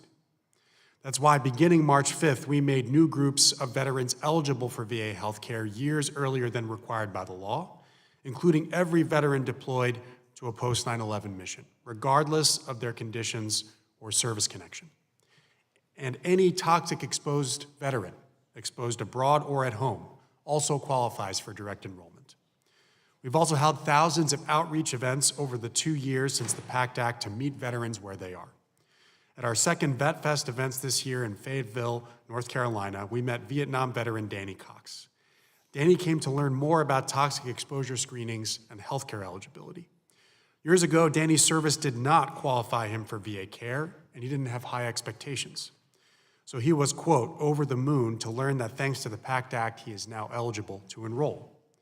Danny tells us that not only does he appreciate that his healthcare team knows veterans, but that this is going to help his family financially. He now tells every veteran he can to contact their local VA. We've enrolled veterans like Danny at historic levels. Since President Biden signed the PACT Act, more than 740,000 veterans have enrolled in VA healthcare, 33% more than the 2 years before the law was signed. Further, nearly 900,000 veterans saw an increase in their priority group, reducing their out-of-pocket costs, and in many cases allowing them more care options like long-term care and dental care. We're also delivering more appointments to veterans than ever before. We're on track to exceed last year's record and deliver over 130 million appointments by the end of this month. Further, we're exceeding previous records in pharmacy and prosthetics with almost 5% more prescriptions and 10% more prosthetics delivered this year than last. And to prepare for this record-breaking volume of needed care to veterans, we embarked on a historic hiring effort. Despite industry headwinds in recruitment and retention, last year our workforce grew at rates not seen in the last 15 years. This includes increases in critical occupations such as physicians, nurses, medical support assistants, food service workers, and housekeeping aides. We primarily grew in essential frontline jobs for veterans. Hiring more than 60,000 healthcare workers was the right decision to ensure we had the capacity to serve the needs of veterans, not knowing what the PACT Act would bring in terms of new demand. We also placed an emphasis on improving clinical productivity, holding a series of what we called access sprints earlier this year. And over just a couple of months, our teams across the nation made it easier and faster for veterans to access VA care by offering night clinics, weekend clinics, increasing the number of veterans scheduled into appointment slots, and daily clinics. And we continue to see the impact today, with wait times in the direct care system down for our foundational services of primary care and mental health year over year, despite veterans' historic demand for VA care. Further, we are leveraging every modality of care that we possibly can to open VA's doors wider to get care with us. Since the start of the pandemic, we've seen telehealth episodes triple. Our clinical resource hubs, home-based primary care, e-consults are also up, and I'm happy to report that all visits now have a tele-emergency care service. Finally, our most important report card includes what veterans tell us about their care and, of course, care quality and outcomes. Last week, we were proud to announce that VA hospitals outperformed non-VA in the most recent CMS star ratings for overall hospital quality for the second year in a row, and patient satisfaction for the 9th quarter in a row. Most importantly, veteran trust stands at 92% for outpatient care, which is an all-time high. None of these achievements would be possible without the dedicated work of our leaders. But with any organization of our size, we do not always get it right, and when we don't, we must ensure that the issues are resolved and that we institute changes so that these things never happen again, and that includes, at times, taking accountable actions to remove leadership. But as we've communicated through the last year, despite these changes to exceed the most aggressive expectations, we've delivered all-time records for VA care, and the growth in services to veterans has resulted in a need for additional funds. I look forward to continuing our work with you to improve quality, access, and veteran trust, because there is nothing that is more important. Chairman Boss, Ranking Member Takano, members of the committee, thank you again for the opportunity to speak with you today. Thank you, Undersecretary. Undersecretary Jacobs, you're now recognized for 5 minutes. Good morning, Chairman Bost, Ranking Member Takano, and members of the committee. Thank you for the opportunity to appear before you today. Over the last 3 years, the more than 34,000 dedicated Veterans Benefits Administration employees, over half of whom are veterans, have vigorously worked to deliver more benefits to more veterans, family members, and survivors more quickly than at any other time in our history. In fact, VBA and its hardworking employees have been performing at an incredibly high level, enabling VA to embark on the largest expansion of veteran benefits in a generation after 2 years of robust implementation of the PACT Act. In the 2 years since the PACT Act was signed into law, VA has delivered PACT Act benefits to 1.2 million veterans and survivors, which equates to a 75% grant rate and more than $7 billion in PACT Act-related benefits. We were able to deliver these long overdue benefits because of the authorities and generous resources provided by Congress, as well as our decision to make all presumptives effective the day the bill was signed into law rather than over several years, to start processing all PACT claims on January 1st, 2023, instead of waiting 18 to 24 months for regulations. Because of the planning, coordination, and months of hard work that went into PACT Act implementation, and ultimately because of the talented and mission-focused VBA colleagues who helped deliver on the promise of a grateful nation. Today, more veterans are receiving their earned benefits than ever before. In fiscal year 2023, VA delivered $163 billion in earned benefits, including $150 billion in compensation and pension benefits to over 6 million veterans and survivors. We also processed approximately 2 million claims, surpassing the previous all-time record set in 2022 by 17%. In this fiscal year, we are outpacing last year's record-breaking rate by nearly 30% and are projected to complete 2.5 million compensation and pension claims this fiscal year. These results and the progress we've made across our education, home loan, insurance, and pension services are a result of a highly motivated and talented workforce. To keep up with the record number of claims received since the PACT Act, VBA has grown its workforce by 35% since October 1st, 2022. We've also achieved an attrition rate lower than the 6-year average. VBA's incredible workforce has exceeded our own aggressive performance targets, and based on new claims projections from June, we've asked Congress to increase the level of mandatory funding by nearly $3 billion, less than a week's worth of payments, to ensure we can pay nearly 7 million veterans and survivors on time on October 1st. Despite performing and producing at such a high level, we aren't slowing down. We're focused on delivering for veterans and survivors while navigating the complications that come with scaling up. And as with any organization, we are not immune to challenges, and we recognize that accountability is critical to our success. We are a learning organization, and that means we will make mistakes. And while a vast majority of our employees are dedicated and committed public servants, there have been instances where the performance of a limited number of employees, including certain leaders, has fallen short of what we expect and our veterans deserve. When issues are identified, we don't shy away from addressing them. Instead, we take action, inform this committee, refer matters to the Office of Inspector General when appropriate, and notify our external partners and media. We also work to correct and learn from any shortcomings. This commitment is essential to building and maintaining the trust of the veterans we serve.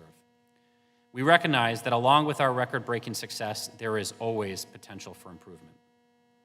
Accountability at VBA starts with me. I own the challenges we face, and I stand proudly behind the incredible work we've done and will continue to do as we eliminate inefficiencies and build on our record-breaking achievements to deliver even higher quality benefits to those we are privileged to serve. Thank you for your continued support of veterans, their families, caregivers, and survivors.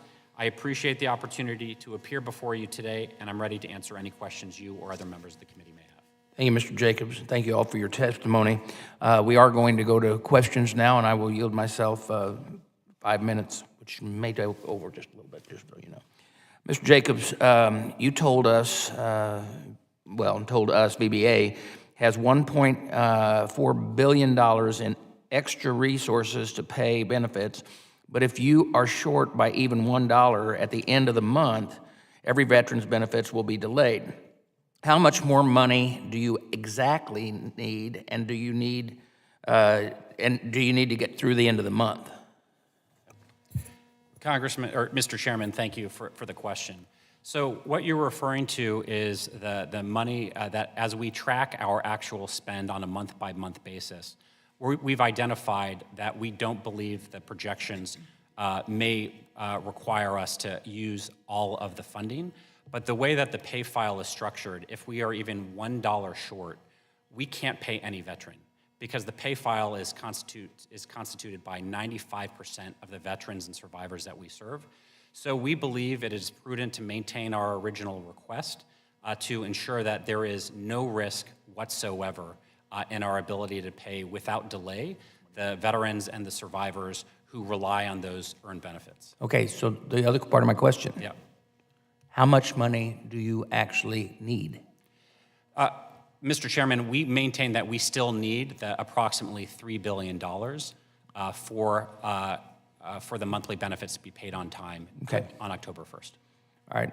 You also told us on September 20th that September 20th is the deadline to receive the $3 billion supplemental appropriation from Congress. What happens on the 20th if additional funding is not provided? And don't confuse my question that we're not going to provide it. I just want to know from you. I understand, and I appreciate your assistance, sir. Every month, on about 10 days before the end of the month, we transmit our pay files to the Department of the Treasury. There are multiple steps that have to occur between us submitting the pay file, the Treasury Department processing it, and those payments being made either through direct deposit, through EFTs to financial institutions, or to the approximately 2% of veterans and survivors who receive paper checks to print and send those checks. So every day past the 20th increases the risk that we are not able to pay on time. We do have some room built in because occasionally there are challenges with those pay files that we have to fix and then correct before we transmit it. It's very hard to go back and recoup those monies after we've submitted it. I will also add, we have the ability to accelerate the timeline for direct deposit. It does come with additional risk.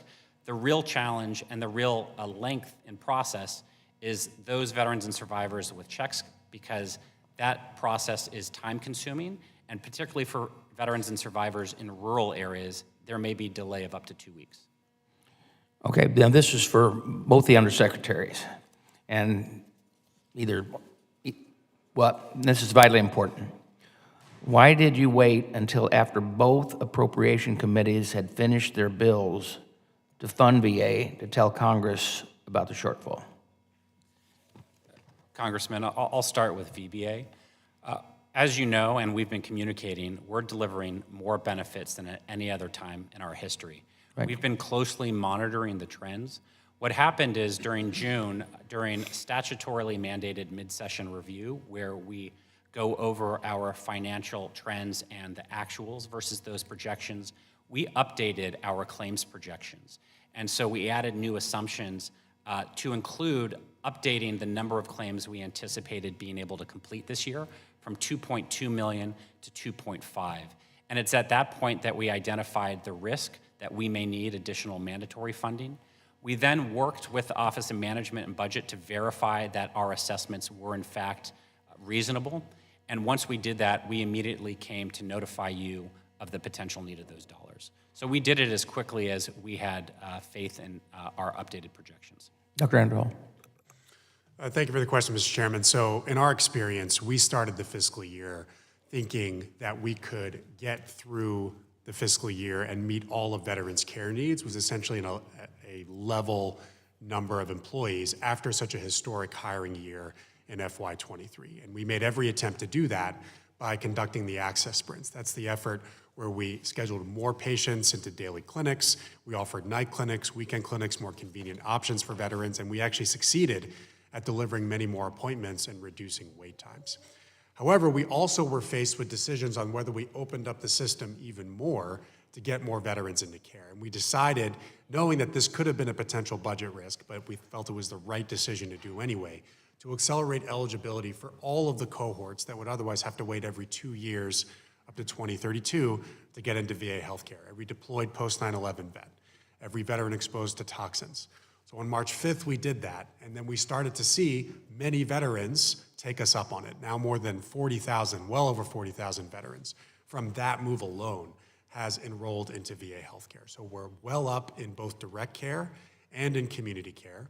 And if you recall, when the Secretary testified before this committee and the other 3 committees overseeing the VA, he did say that we were operating under a tighter fiscal picture, and if we felt that we needed more funds to sustain this momentum for veterans and maintain the outcomes, we would come back. So as soon as we came to that determination, we briefed your committee in July, and we hope to be able to get this in the CR as an anomaly in the CR. Okay. Staying with you, Doctor, because we've asked you and you haven't answered the committee's questions about the healthcare shortfall. You even postponed the key briefing that we were supposed to have last Friday. When I asked your CFO, Ms. Duke, about the shortfall in late July, she said, we are still diving into those costs to see what's driving them. Are you able to explain the reasons exactly for the shortfall? I know you gave a little bit of it then, but and what the exact amount is that we need now? Absolutely, Mr. Chairman. So we need to be able to deliver even more care on both the direct care side and in the community care side. We are up about 16.1% on the community care side just over last year. And in multiple categories of care within direct care, 15% up on mental health appointments, 16% up on telehealth, up in essentially every category of care that we are offering in the ambulatory setting. We came to the conclusion that in order to sustain that momentum and keep wait times level or down, and by the way, maintaining our historically high quality and veteran trust outcomes, that we ultimately needed this funding. The other piece of our request is a really unanticipated medical inflation phenomenon in both prosthetics and in medication. In fact, out of the $12 billion, about $3.8 billion of that is just due to the increased costs and volume of delivery of prescription drugs and prosthetics of all types. So that's essentially what goes into the $12 billion that we need. All right, when we're talking about that $12 billion, the concern that I have, do you believe you've accurately explained to us that the Toxic Exposure Fund, what all it should be paying for? Because we had a problem with what it was paying for, and the Secretary himself actually answered a question last year when we talked about a particular funding of a building, and when we asked why he was using that, he says, because we can. Do you know what it is and why it is that, as you come forward with the $12 billion, and I want to clarify this, and I want it on the record. We're not saying we're not providing it, but our job is oversight. And we want you to implement the PACT Act. But I also have concern, well, I'll let you answer that, and then there's another question I have, and then I will turn it over. Yeah. You know, Mr. Chairman, I fully respect your constitutional responsibility for oversight, and we're always happy to work with you on how we're using the Toxic Exposure Fund to ensure that it meets congressional intent and be as transparent as possible. So if we haven't been, I apologize for that. We'll definitely keep that cadence with you. We are very confident, Mr. Chairman, that we can use all of the $12 billion that we requested in the Toxic Exposure Fund for direct care to veterans exposed to toxic substances. We've been screening now well over 5.5 million veterans for those exposures, and well over 40% of veterans tell us that they were exposed to a toxin. We have a very specific methodology that ensures we map as accurately as possible to veterans getting care for toxic substances. It is a methodology that we've been transparent and worked with you on, but we know that since this money is going directly into care, including the costs of care, prosthetics, and medications, that we'll be able to use all of it for veterans exposed to toxic substances. And just real quick, because I need an answer to this question because of some comments that have been made. First off, I don't think there is a Republican one on this dais that wants to privatize the VA. Let me say that again. There is not a Republican one that wants to privatize the VA, okay? But we want to make sure that it is handled correctly and that we want to be sure that people understand that the VA was not created for the bureaucracy of the VA.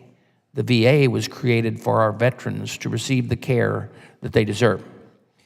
If that bureaucracy climbs to a point, it's our responsibility to make sure that the veterans are getting the care regardless of where they get it.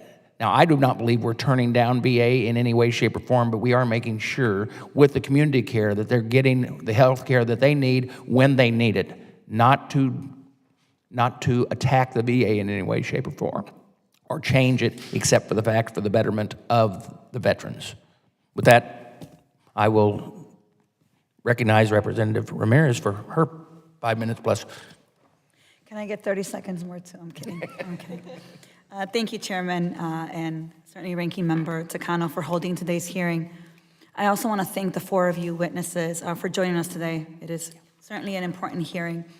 And as a member of this committee, I am clear that strengthening our democratic processes and working collaboratively with federal agencies like the Department of Veteran Affairs is critical to ensuring our veterans get the care and the constituents we serve can trust our oversight of agencies and trust the services that we're providing them. Now, there is a difference between oversight, which is the act of working with federal agencies to address challenges and issues that they're facing, and using oversight as a guise to push a partisan political agenda. Today's hearing is another partisan attempt to erode trust in agencies and our power to conduct oversight as a committee. Despite of this, I am ready to address the real issues, and I'm ready to work with the Department of Veteran Affairs to identify the root causes of the problems they're experiencing and to discuss solutions with you so we can move forward and work together for our veterans. With that, I want to turn over to my questions. This year, the VA reached a settlement with AFGE to provide relief to certain employees that were adversely affected by the VA's unlawful implementation of the discipline authority under the 2017 VA Accountability Act. To date, the VA has paid out $106,800,774. Let me read that again, say 100 million to save some time. Over $100 million have been paid out because of violations of employees' rights to due process arising from the unconstitutionality of that Trump law. Despite these massive payouts for Trump-era policies, the Republicans choose to focus on the $11.6 million improperly paid to senior executives through the CSI bonuses, 92% of which has been recouped already. So, Dr. Al-Nahal, does the VHA have the tools and authorities it needs to investigate and discipline employee misconduct? We believe we do, Congresswoman, and I think you're familiar with the history of the use of the 714 authority and how the courts have rendered it effectively not usable for the purpose that it was intended, or at least no different from the Title V authority tools that we have right now. And so in every situation, Congresswoman, where we have evidence of things like malfeasance, neglect, misconduct, and ultimately need to remove leadership and employees, we do believe we have the authority to do it. And of course, employees have rights, and we have to respect those rights throughout those processes. But we do, in fact, believe we have the tools that we need. Good. So talk a little bit more about how you address instances of misconduct or mismanagement at the facilities under your leadership. First thing I'll say, Congresswoman, is that the vast majority of our employees and our leaders, who, by the way, have led us to 750,000 veterans enrolling under the PACT Act, historically high veteran trust. The average outcomes and the typical experience of veterans is better because of our leaders and employees rather than the opposite. But of course, there are instances in which we must undertake an investigation on the quality of leadership. In those instances, we often do temporary reassignments while offices like the Office of Accountability and Whistleblower Protection or our workforce management colleagues in the healthcare system itself can do a thorough investigation and ultimately determine a recommendation for administrative actions if necessary. But all of that is, of course, consistent with the respect for employee rights under the law, but also our obligation to hold leaders accountable when necessary. Thank you. And I certainly agree with Ranking Member Takano's remarks that the goal for community care and VA care should be symbiotic relationship, not parasitic. And right now, though, community care is disproportionately draining resources from direct care. And when we hold VA providers to high quality of care standards and we strive for low wait times, we should also be expecting the same from the VA community care providers. When we demand the best technology and infrastructure in our VA facilities, I believe we should also be ensuring that VA patients get that also when they seek care in the community. So my last question for you is, do you feel like you have the adequate authority and tools to perform oversight over community care providers? Oversight over community care has been a pretty long-standing challenge, Congresswoman. We're trying to use every tool that we can through our contractual authorities to hold our third-party administrators accountable to do so. And we're also trying to have more seamless exchange of health information between our private sector partners and the VA. Increasingly, we do depend on community care more and more for veterans in rural areas, for certain categories of care, like long-term care, where we simply do not have enough institutional capacity. And so this is not to disparage at all our community care providers. We do need them in many cases for veterans. But what we're trying to do with an effort that we call the Interoperability Pledge is partner with our high volume and best partners in the private sector, 13 health systems, to seamlessly exchange information electronically to eventually include quality outcomes and very essentially records of care for veterans that we have to treat in the private sector and come back into VA. So we're always trying to explore new ways to do that. Thank you. Thank you. I recognize myself for 5 minutes. It's good to see your familiar faces there at the testimony table. I know you all go to work every day trying to do the right thing for the veterans. I'm going to kind of revert to an old hat I wore in the Department of Defense when I was in the POM process for budgeting within the Marine Corps and budgeting for the Department of Defense, and a hat I currently wear as a member of the Budget Committee and task force chair of oversight of improper payments, if you will. But I look at things from a budgetary standpoint, and we've all heard the old phrase, more money and more people will solve every problem, until it doesn't. It's just the way it is.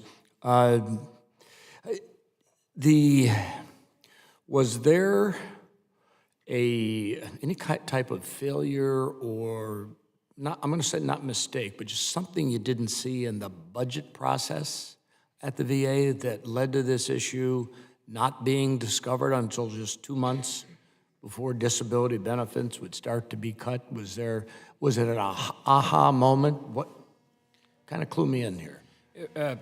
Congressman, for the last 2 years, we have been performing what I believe is the most aggressive forward-leaning outreach campaign in VA history. We had a 40% increase in the number of claims submitted in 2023 relative to the previous year. We're on the same pace to receive about that many. And our workforce has grown and delivered more benefits than at any other time in our history. Right now, we've already. No, I got that. Yeah. No, but hold on. Because in your statement, what I heard you say was you grew the VA workforce by about 30+%. Correct. Did I get that right? Okay, is that the metric, or is the outcome the metric, or can you show that growing the workforce by 30+% was going to lead to the 80% level, this uptick in benefits and services provided to the veterans? Is there some kind of a chart? Because what I saw at the beginning with the sign behind over here it was the classic, it was an appropriate primary color because it reminded me of a red herring. This committee, as the chairman has said, we're charged with oversight. We want to be that partner that helps you deal with whatever, the 80% norm and then the 20% unexpected. Yeah. So we have a pretty robust model to project the production, both the inventory and backlog. And it's comprised, as you would guess, people, process, and technology elements. Within the people element, what changes the faster, people, process, or technology? People. At the higher rate, faster rate of change? People. Right now it's people. It's about 80 to 85% of our production capacity are existing employees, new employees, and a reliance for many years on mandatory. Is it retention? We have higher retention. Ultimately, it's our employees delivering more benefits beyond what were already very aggressive projections. It is a workforce that has continued to grow and to improve and to deliver at rates higher than we actually thought possible. So as we project forward here, knowing that time moves on regardless of the good or bad things that happen in life, it just continues to move on, can you all project where the next uptick will be positive, or the potential where you see as vulnerabilities to what you're doing that could present a downward trend? Right now we are, and that's subject to some variables that are outside of our control and some that are within our control. Okay, so let me ask you a question because I've only got a minute left. Mr. Missel, any thoughts? Yeah, my thought is that we have already opened a project with respect to looking at VHA's projections.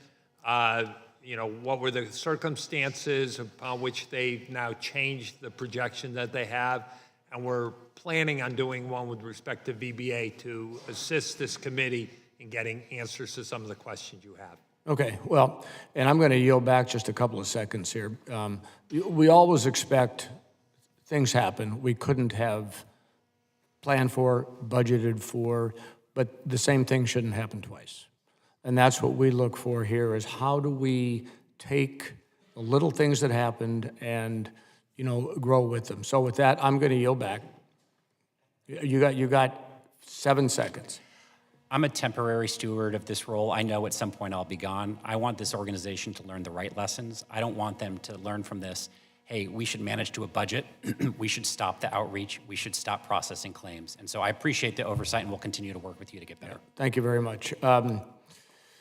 Mr. Kennedy, you are recognized for 5 minutes. Thank you. Inspector General, Undersecretaries, Deputy Undersecretary, thank you for your testimony. Thank you for your service to this country and to our veterans. I represent Buffalo, New York, Niagara Falls, the Buffalo-Niagara region. We know that the Buffalo VA hospital has recently had a removal of their leadership. The head of the hospital and the chief of staff have been removed, put in now interim leadership there because of really outrageous actions that are alleged and a lack of care for some veterans. Dr. Ellen Hall, first of all, thank you for taking the time with me this past weekend to discuss what's happening over there and your commitment to rectifying the situation. I know right now there's an investigation that's ongoing. Inspector General Missel, can you just give a timeline on when you expect that to be completed? Our investigation has been completed, as is our practice. We provided VHA with a draft of the report, which includes the recommendations, and we're waiting to hear back from VHA on their responses to the recommendations. And so the completion of the investigation and the follow-up will be, what do you expect on that? As soon as we get it back from VHA, which should be relatively soon, then we'll be able to turn it around and publish the report and then provide whatever briefings to you and your staff. Thank you. Dr. Ellen Hall, just again, thanks for your leadership. You know, we toured the VA hospital with members of this committee, staff members. You're committed to coming to Buffalo to visit the VA and see firsthand. There's a real crisis of confidence in the hospital system right now based upon the removal of the leadership and the stories that we've heard, a lack of staffing appropriately, what's been deemed as a hiring freeze. From what we've found out is it's a real hiring delay of 9 months, effectively a hiring freeze. We discussed the finances that should be included in the CR in order to not only rectify Buffalo, because I think Buffalo is a real demonstration of what's happening across the nation. Can you talk about what that funding in the CR, what the level you would need to fund our VA hospital staffing levels appropriately, as well as other VAs across the nation for our veterans to receive the care they deserve? Thank you, Congressman. Happy to do that. And I just wanted to let you know that my personal attention is on making sure that things improve and improve fast at the Buffalo VA. It's what the veterans in your district and around the Buffalo area deserve. I'll first say that the part of the supplemental will support our ability to increase our overall staffing level by about 5,000 employees over and above where we were in mid-June. Now, we've attrited a little bit since then, so that number may change by the end of the fiscal year. But the point is, we would be able to grow responsibly and within the budget to be able to meet growing veteran care needs. And that's exactly what we're seeing in Buffalo and in medical centers across the country. So the inclusion as an anomaly in CR is an extremely important tool for us to be able to do that and maintain within the budget. The number that's been discussed is $12 billion. Is that accurate from your estimation? Yes, Congressman, that's the request in the supplemental. Thank you. So the fact that that's not included in this continuing resolution is a real problem, not just for Buffalo staffing, but for staffing across the nation. But Buffalo being right in the heart of the district that I represent and having these issues, I think it's outrageous that it's not included. Let's talk about moving forward in infrastructure. The hospital in Buffalo, I know it's not alone, but it was built in the 1940s. It opened up in 1950. It's going on 75 years now. Doesn't have proper HVAC system. The building itself is falling apart in many ways while we're putting Band-Aids on it. Thank God for the staff that is working there, that's taking care of our veterans, but they need resources there.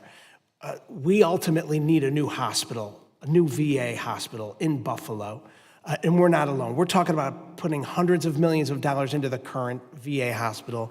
We need a new VA hospital that's technologically advanced, that gives our frontline heroes, the nurses, the healthcare practitioners, the resources they need to take care of our veterans. Can you comment on that, what it'll take to get that done, and do we have your commitment to making that happen?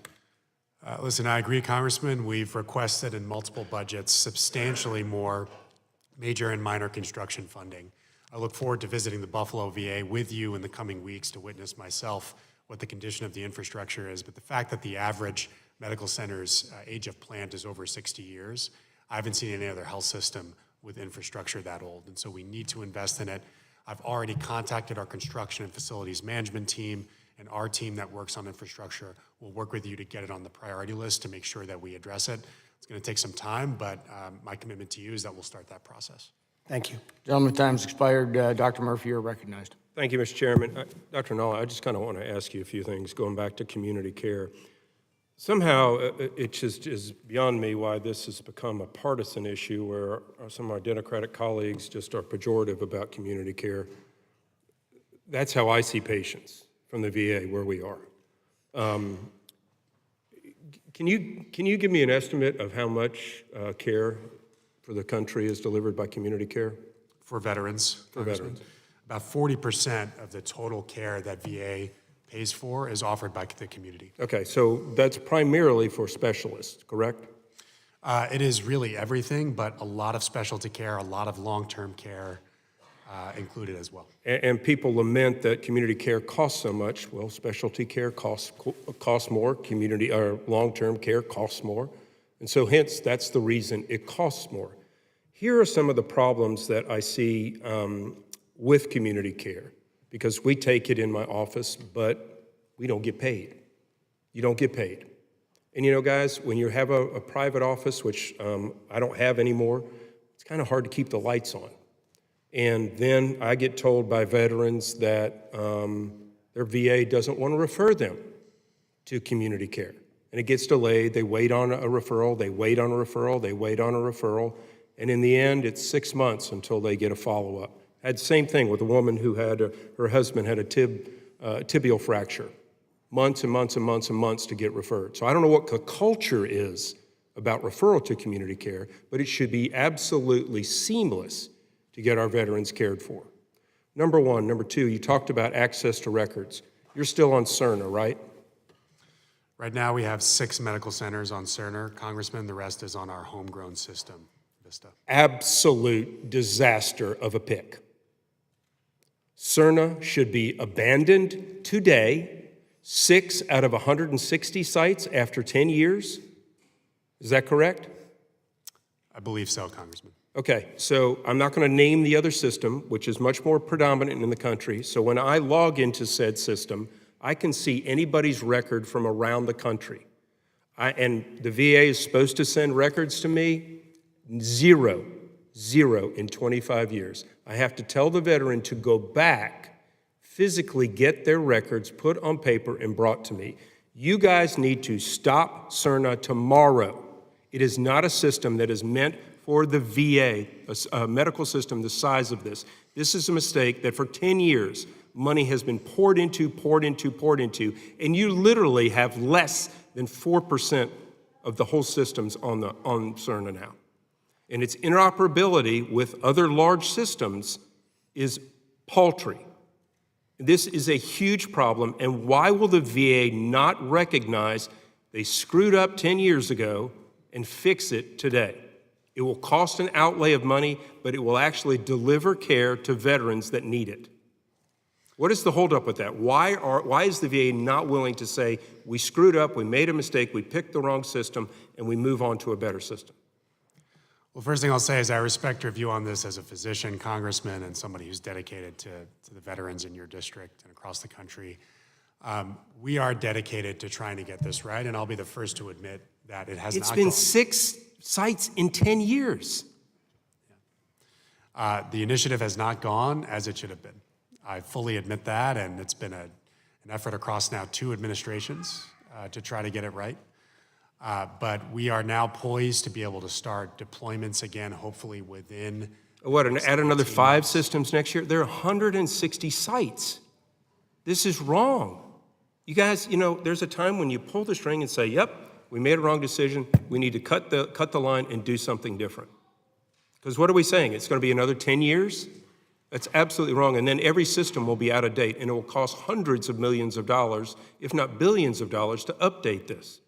It is an antiquated system. It cannot fit the VA's needs, and you guys need to change it, period. I actually know what I'm talking about on this. This is not political rhetoric. This is actual physician taking care of patients that the information is needed.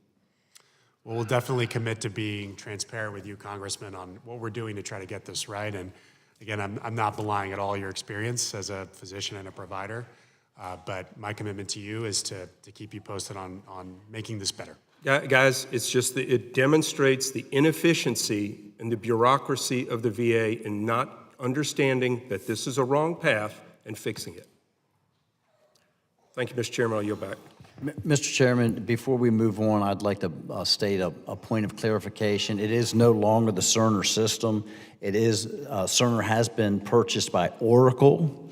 So Oracle is replicating and duplicating the exact same mistakes that Cerner did and are continuing to collect billions of dollars. Thank you. I yield back. Point taken. Ms. Budzinski, you're recognized for 5 minutes. Thank you, Mr. Chairman, and thank you, Ranking Member, and thank you to the panelists for being here today.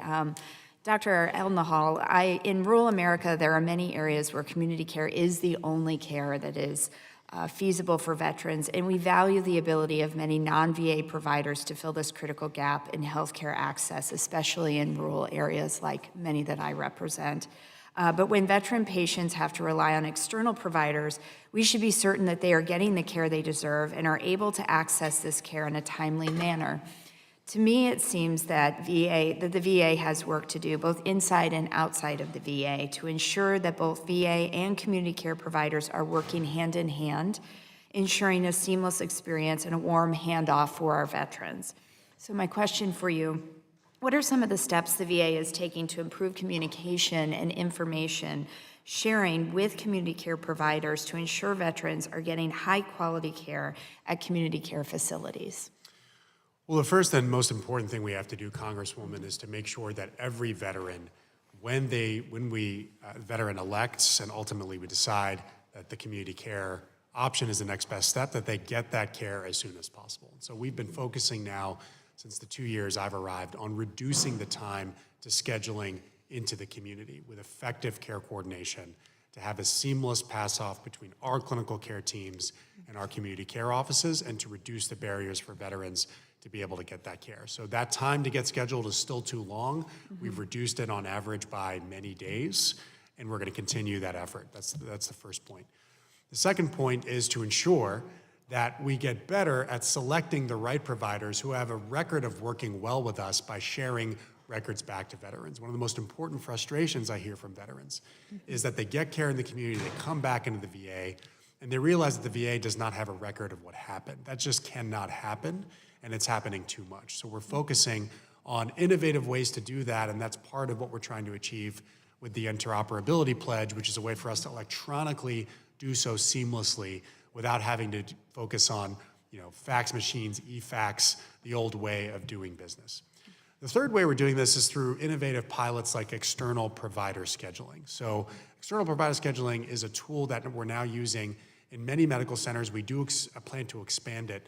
And as long as the community provider commits to connecting with us technologically, which sometimes takes significant effort and costs on their side, it reduces the amount of time it takes to get that appointment scheduled from days, sometimes into minutes or hours. And so what we want to do is perfect it. We want to make sure that we have a system that incentivizes community providers to participate. But that's one really promising effort that we're undertaking now. Great, thank you. Thank you for that. And I have a follow-up question specifically, too, around women veterans who often have limited choices to gender-specific care depending on where they live. This is true whether it's VA care or community care. So could you speak to how the VA is going to ensure our women veterans are getting access to unique care, such as MST treatment or reproductive care, and how Congress can be helpful in that effort? So fastest growing demographic by far are women veterans. Many post 9/11 generation veterans are women who are enrolling, and so it is our responsibility to make sure that we have the capacity and the respectful and effective care environments to be able to meet all of their needs, and that includes gender-specific care. So we have two main ways we do this. We, of course, have specialists in women's health, so GYN providers, folks who focus on things like gynecology for veterans who are older, postmenopausal therapy. But also we have a training system for our primary care providers, because we know that many conditions can present differently in women. Some of our providers have been in the VA for a long time, and obviously the gender distribution has changed in favor of more women. And so what we're trying to do through our Office of Women's Health, ensure consistent and effective training across as many of our primary care providers as possible. And then, of course, we also put out a rule that allowed for more expansive reproductive health offerings, including abortion counseling and abortion services, where the veteran's life or health is at risk. And so, a lot of things we've done in the last couple of years, we have more to do. That's great, thanks. I'm going to try to fit in one more question. On this committee, we often urge VA to meet a standard that we know they are able to attain, but are often not resourced adequately enough to do so. We've heard from numerous offices within VA about their budget being cut in order to fund rising community care costs. Though these two avenues of care should not be in conflict, VA care seems to be at the expense of expanding community care access. Can I ask Dr. Murphy, I would like to get your thoughts on this. Do you believe it's possible for the VA to continue meeting high-quality health standards and outcomes while sustaining rising community care costs?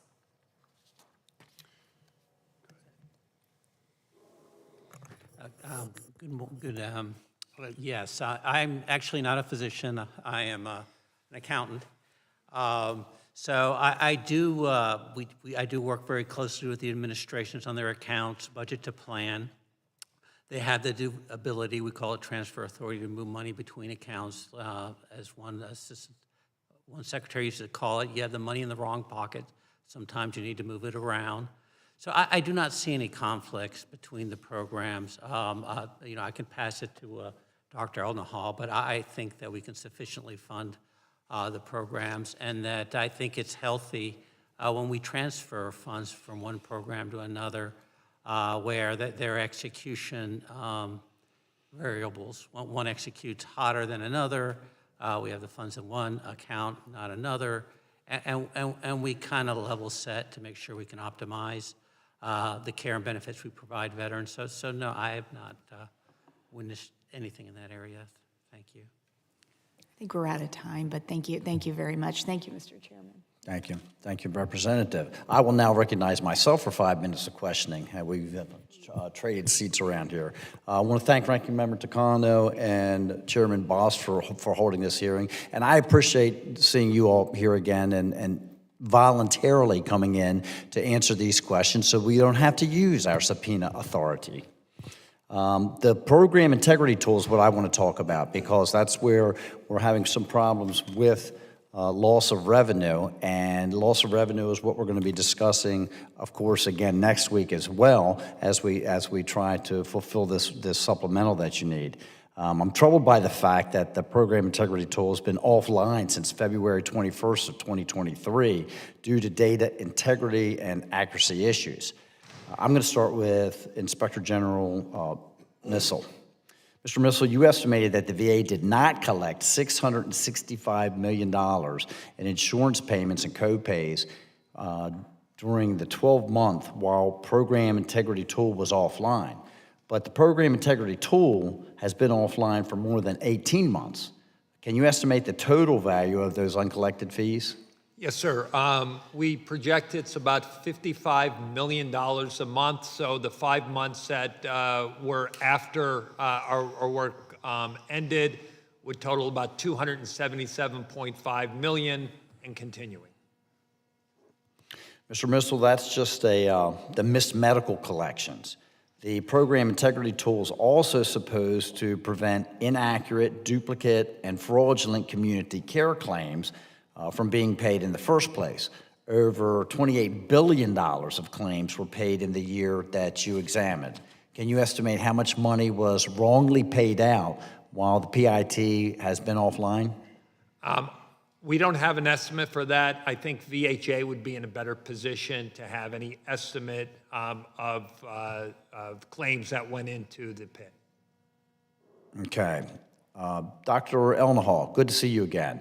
And I do appreciate all the work that you have done, and I do have to commend you guys for actually, when you identify these problems, as we've seen even at Fort Harrison in Montana, going in and taking action.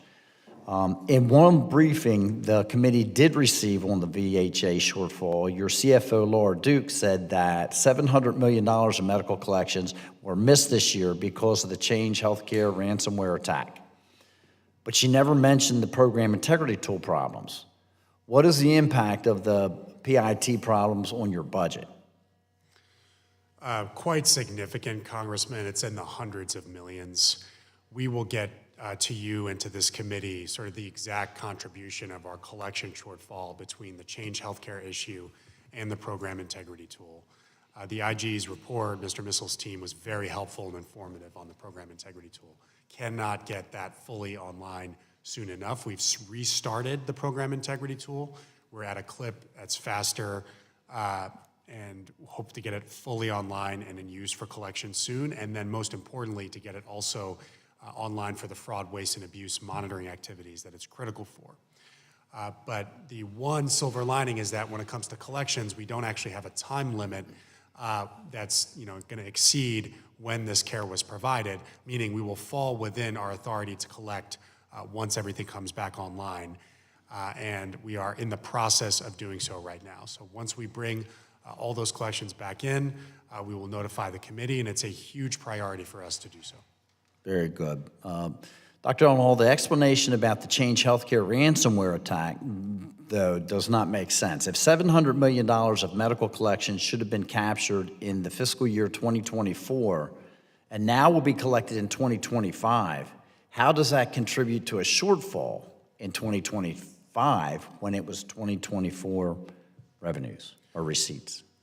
Well, I would characterize this, Congressman, not as a budgetary issue, but more of a cash flow issue. Ultimately, the cash in the bank account is lower than we had hoped and expected because of the collection issues between the PIT and the Change Healthcare incident.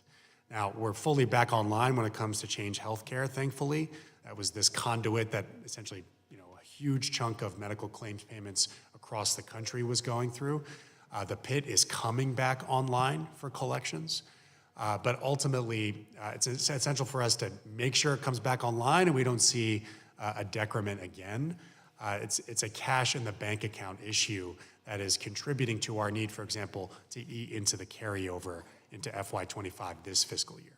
Okay, and before I surrender my time up, I would like to thank, he's not here, but Dr. Murphy for bringing up once again, the shortcomings of the EHR, the money that has been bleeding out from the VA into that system, and the recognition by everyone sitting here that a change has to be made. And so I do appreciate all the conversations that we've had with the VA about establishing some matrix that Oracle has to abide by in order to keep this moving forward. And I think that we all can agree that that is the best path. Meet the matrix, we have some standards set, and then you continue your compensation. I will now yield back, and I think that Representative Landsman will recognize you for 5 minutes of questioning. Thank you, Mr. Chair, and the ranking member and all of you. I appreciate you for being here and all your work on behalf of veterans. Dr. Elnahal, in the case of Hampton, part of the big issue, and this is across the healthcare sector in general, is insufficient staffing and the role that it's played in exacerbating existing issues at VA facilities. So the facility in my district in Cincinnati has faced similar staffing challenges. I've heard directly from a whole host of folks, including the VA nurses, about how these shortages affect their ability to care for veterans. How can the national contract regarding staffing support, how can the national contract regarding staffing assist Hampton in cases like the anesthesiology department and the lab? It can assist, Congressman, and in fact, the Medical Center and Vision 6 are engaging on the Integrated Clinical Staffing Program contract, which we put in place very specifically for this reason. It is a fast vehicle to bring on temporary support while you're recruiting for folks. And so in the anesthesiology department, that is where we have the most significant need, and they're engaging with it right now. So how fast is fast? And what's the time frame? And where do you find folks temporarily or for a temporary role? There's a good number of healthcare providers, Congressman, that decide to spend at least a portion of their career going into temporary contracts. It's a higher compensation, per day worked, per patient seen. It's not necessarily a sustainable lifestyle for a lot of people, but there is a pool of clinicians that are often able to be entering your organization on a temporary contract, and that's what Hampton is using for anesthesiology right now. And is that across departments, or is this unique to anesthesiology, the temporary employee piece? It's a very flexible tool that can bring in clinicians of many, many different types, but also administrative and support staff as well. And how long, on average, does a temporary physician, how long are they there? I know it depends on the hiring, but I mean in general. So we really try to minimize the time that we need contracted staff per FTE. It is a higher cost, as you might imagine, for our healthcare system. And the most important thing and the ultimate goal is to bring on permanent healthcare workers onto our team. So we can get data back to you in the committee on average, how long these folks end up being in our medical center. It's also a function of how long it takes to onboard our employees, which in my view is still too long. Yeah. I want to talk to the question to the Inspector General. One of the things that we've seen, Hampton, Aurora, Loma, Linda, others, is some leadership issues, culture challenges, and some of the senior leadership and staffing issues have been addressed, and those leaders who are causing problematic cultures were removed. And I think that's a good thing. Dr. El-Nahal placed interim leadership in those facilities that have taken steps towards addressing challenges like degraded culture, unclear, unenforced policies, staffing shortages, et cetera. Can you speak to the role of the interim leadership at these facilities that face challenges such as Hampton and Aurora? And what are the characteristics that you observe among leadership at these high-performing VA facilities? So having acting leaders can be a challenge. Many of them feel they're caretakers and they are not looking forward as they should be. What we have found with the good leaders is they're engaged in what they do. They understand that they have to make clear roles and responsibilities. They ensure there's a focus on patient safety. And they look at the back end. What kind of quality reviews, quality assurance are they doing? And so we've seen that at different facilities. I'd also like to say that with respect to some of the facilities that you mentioned, what we found was a very passive VISN oversight. VISN's in place to ensure that the facilities under their responsibility are doing their jobs. And each of the ones you mentioned, the VISN wasn't there at the appropriate time to identify issues and make changes if necessary. Thank you, and I yield back. Thank you, Representative. I now recognize Representative Luttrell for 5 minutes questioning. Thank you, Mr. Chairman. Mr. Ellenhall, Ms. Budzinski brought up a pretty valid point. I'm a very rural district as well, so community care is very important to my veterans. And I understand there needs to be a synergy there between the VA and between community care, and the back and forth needs to be very fluid. One issue that I had the opportunity to meet with some of the VA leadership in my district recently, it was Veteran Town Hall. And one of the biggest discrepancies, I guess, maybe you can answer this question for me, whether it needs to be legislation or something the VA can enact, but if a veteran is pushed out to community care for specific treatments, whatever that may be, say a surgery, leg surgery, knee surgery, that the VA cannot handle, after the surgery, the VA can handle the rehab, okay? But what is lost in translation to the veteran is that, hey, we're gonna send you to community care to a neurosurgeon, but you're gonna have to come back to the VA for rehab. And talking with the VA staff, like that system, that particular portion, there's no communication. So how do we fix that as oversight? How would we fix the communication problem between the VA, community care, and the veterans so they do understand, or is that specifically to that particular department? Well, the most important thing we have to do, Congressman, is ensure that we're communicating as clearly and effectively as we can to the veteran, setting expectations to understand exactly what they should expect. Should that come from the VA or the community care, or both? It should come from our referring providers into the community in the VA. We should be the ones holding the hand of the vet through each step of the process. And educating on them, saying, hey, look, you're gonna have knee surgery here in the community, but you're coming back to the VA for rehab. And that needs to be very clear, and it's not currently. Listen, I take that feedback, and for any specific cases, obviously we will dive on it. But that's good feedback for me to have. It is our responsibility to coordinate the care. It's not on the community. And to piggyback on that particular issue, we talked about this earlier, the transference of the medical record is not coming back in time, if you will. Because, and the way I understand this, and correct me if I'm wrong, but the way I understand it, community care has no window to push back the person's medical record back to the VA. Because I have veterans say, hey, look, I'm back at the VA. They don't have my record. They don't have any idea I had the surgery. And when the VA reaches out to the community care provider, they're like, hey, we'll get it to you. But there's no legislative time frame, like 30 days. Are you familiar with that? I am, Congressman. It used to be a requirement for payment for community providers to get records back to the VA. And a number of years ago, that requirement was taken away so that we could essentially pay community care providers. Okay, is that something that this committee needs to re-engage and re-legislate, or is that something the VA can do? I believe we have the latitude, Congressman, to set this through either policy or regulation, but I don't want to misspeak on that. We'll get back to you. And obviously, if there were legislation on this, we would respect it and implement it. I'd like to, let's sooner than later have those answers so we can move on it if it's necessary for us, or if the VA can handle it, Mr. McDonough, I'll speak to him directly and say, hey, I think this is I'll let you guys do it.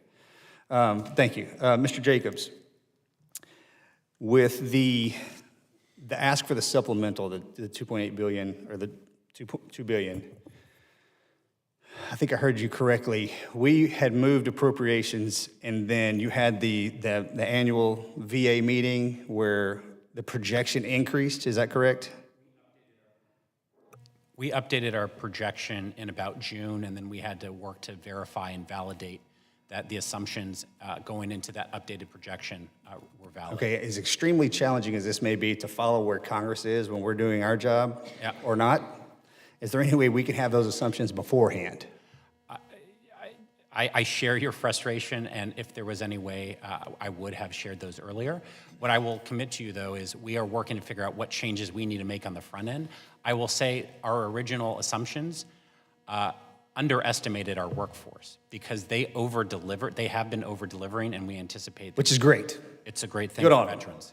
But if we're looking at the books, which we have to do, if the assumptions and the workforce can work in parallel, that makes it extremely easier for us to keep tabs with you and make sure that you have everything that you need. Yes, sir.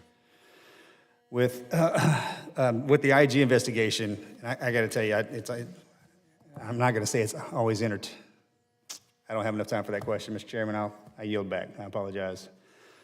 Mr. Missel, you're fortunate, sir. I was going to leverage your statements, but I would like to catch both the undersecretaries after class for some talking points. Will do. Thank you. Thank you very much, Representative. I now recognize the ranking member, Representative Takano. Thank you. Thank you, Mr. Chairman. Well, I'd like to say to the panel, we all know that accountability should be looking at the root problems, which, by the way, involves much more than just finding out who knew what when. Accountability is also about taking responsibility for problems, identifying areas for improvement, and following through with solutions. We measure success based on how an individual or organization course corrects and safeguards against that problem recurring in the future.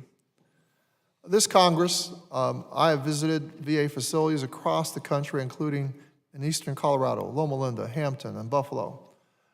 I didn't visit Hampton and Buffalo, but my staff did.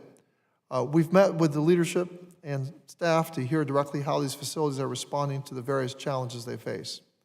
And it became clear during our visits that there are culture changes happening at these facilities, and they are staffed with dedicated individuals who truly live by the VA mission and deeply care for veterans. Leaders are learning from their prior shortfalls and pivoting to ensure that they foster a positive environment to both give and receive care. Now, Dr. Aldenhall, you are leader of the largest integrated health system in the country. You oversee operations of 172 hospitals and about 1,100 outpatient clinics and more than 371,000 employees who care for over 7 million veterans each year. How do you identify and approach the many challenges that VA faces? One of the most important things we have to do, Mr. Ranking Member, is set clear expectations for all of our leaders on matters like oversight, matters like who's responsible for what in the leadership team and the chain of command. And so we released a policy in part in response to the many findings that Mr. Missel and his team in the OIG have found on lapses in oversight that have allowed problems to linger longer than one should expect or hope.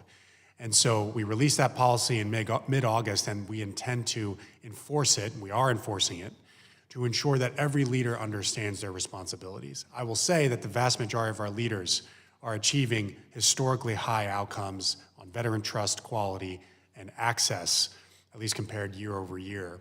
But where we are seeing shortfalls on the list of the facilities you mentioned, a common theme is, problems were lingering. Medical centers didn't necessarily raise those issues to VISNs, which means they don't get to our attention at headquarters. That just can't happen. We have to be internally transparent so that we can be externally transparent to veterans in this committee. Well, thank you. I want to move on to another topic. We both have talked about the growth of community care or for-profit care. Not all of community care is for-profit, but a big chunk of it is. The growth of that of non-VA care impacting VA's budget. Can you talk about what the impact has been, the rate of growth, and what strategies you are employing to staunch that growth and maybe even roll it back? Community care growth, Congressman, has been very substantial over the last several years. So far this fiscal year, we're at about 16% growth in referrals into the community compared to last year alone. Last year and the year before ranged between 16 and 18%. This is all year-over-year growth. So one of the things we've done is ensure our entire operation is empowering every single veteran who comes into care with all of their options, including if they qualify for community care, to say, yes, you qualify for community care, here are your set of options. You can also receive a telehealth appointment on this date, an in-person appointment on a different date. A clinical resource hub can help you, whatever it might be. And as a result, we started at the beginning of the fiscal year with about a 20% year-over-year growth in care in the community as of January, and now we're at 16%, not because we're not offering community care options, but side by side, we're increasingly offering other VA options. And just one metric that you might be interested in, our clinical resource hubs, which is the VISN-wide capacity source for many veterans across that region, we are up 30% year over year on those appointments. We're also up significantly on interfacility consults, over 16%, meaning veteran normally gets care at one medical center, we refer instead of the community to another VA medical center, and they take us up on it, and they choose that option instead. So we're not affecting the list of options, we're simply adding and ensuring that we're reliably offering VA options at every turn. Well, I certainly appreciate that you initially started at 20% referrals and now are at 16%, but that's still very high. Does VHA have any plans to update its cost projection models moving forward so it can better forecast its budgetary needs? We are definitely looking into that, Mr. Ranking Member. We noticed since the Mission Act was passed that the main way that we project our costs into the future, which is a tool called the Enrollee Healthcare Projection Model, there is beginning to be some deviation between what our actual costs end up being and what that model predicts. And it all kind of seems to, at this point, map to exactly when the Mission Act was passed, which, as you know, vastly opened the doors of eligibility into community care. So we're doing a lot of work now on understanding how we can project more accurately, especially with the experience of this year. And the other important policy, as you know, Congressman, is the PACT Act, which massively expanded the doors that veterans overall can enter into the system. So those are big changes, and we do have to alter our projections to map to those phenomena. Well, thank you. I yield back, Madam Chair. The chair now recognizes Mr. Crane for 5 minutes. Thank you, Chairman. Thank you, gentlemen, for showing up today. I'm going to be honest, I love being lectured and gaslit by Democrat members on this panel that have never served this country. are not veterans and have never received health care at the VA about how we're trying to privatize the VA. I want to repeat what Chairman Boss says. That is absolutely not what we're trying to do. We're here to conduct oversight because this isn't your money. It's not my money. This is the taxpayers' money. And they sent us here to try to be better stewards of it, something that we all know that we're not good at in this town. I want to start with you, Dr. Elnahal. Did I pronounce that correctly? Perfectly. Great. So you're seeking an additional $3 billion today after the VA budget was fully funded. Is that correct, sir? VHA, the healthcare system, is requesting $12 billion in additional funds for the healthcare system. Okay. You may be referring to the VBA funding. Okay. Thank you. So $12 billion. Yes, for VHA. So we do understand, sir, that the VA is a massive organization and has a very important mission, and that projections aren't always able to foresee and account for every unexpected thing that might come down the path with how big the mission is. But it does make it harder to swallow when we read reports from the IG about how millions of dollars that were supposed to be used for veterans go to bonuses for senior executives at the VA. Do you understand how that might create an optical issue? Of course, Congressman. Mr. Missel, you're the Inspector General, is that correct? That's correct. How much money are we talking about here? How much money was supposed to go towards veterans that went towards bonuses for senior executives? $10.8 million. $10.8 million? Yes. It's not a small sum, is it, sir? No, sir. Did you interview Dr. Elnahal on this matter, sir? Yes, we did. What did you find? What we found is that Dr. Elnahal didn't follow the process that was or VHA didn't follow the process that was in place, which was really not to group employees very broadly. What they did is they gave the incentive to all seniors, executives, instead of looking at what their criteria was. Are these people that fall under a different category?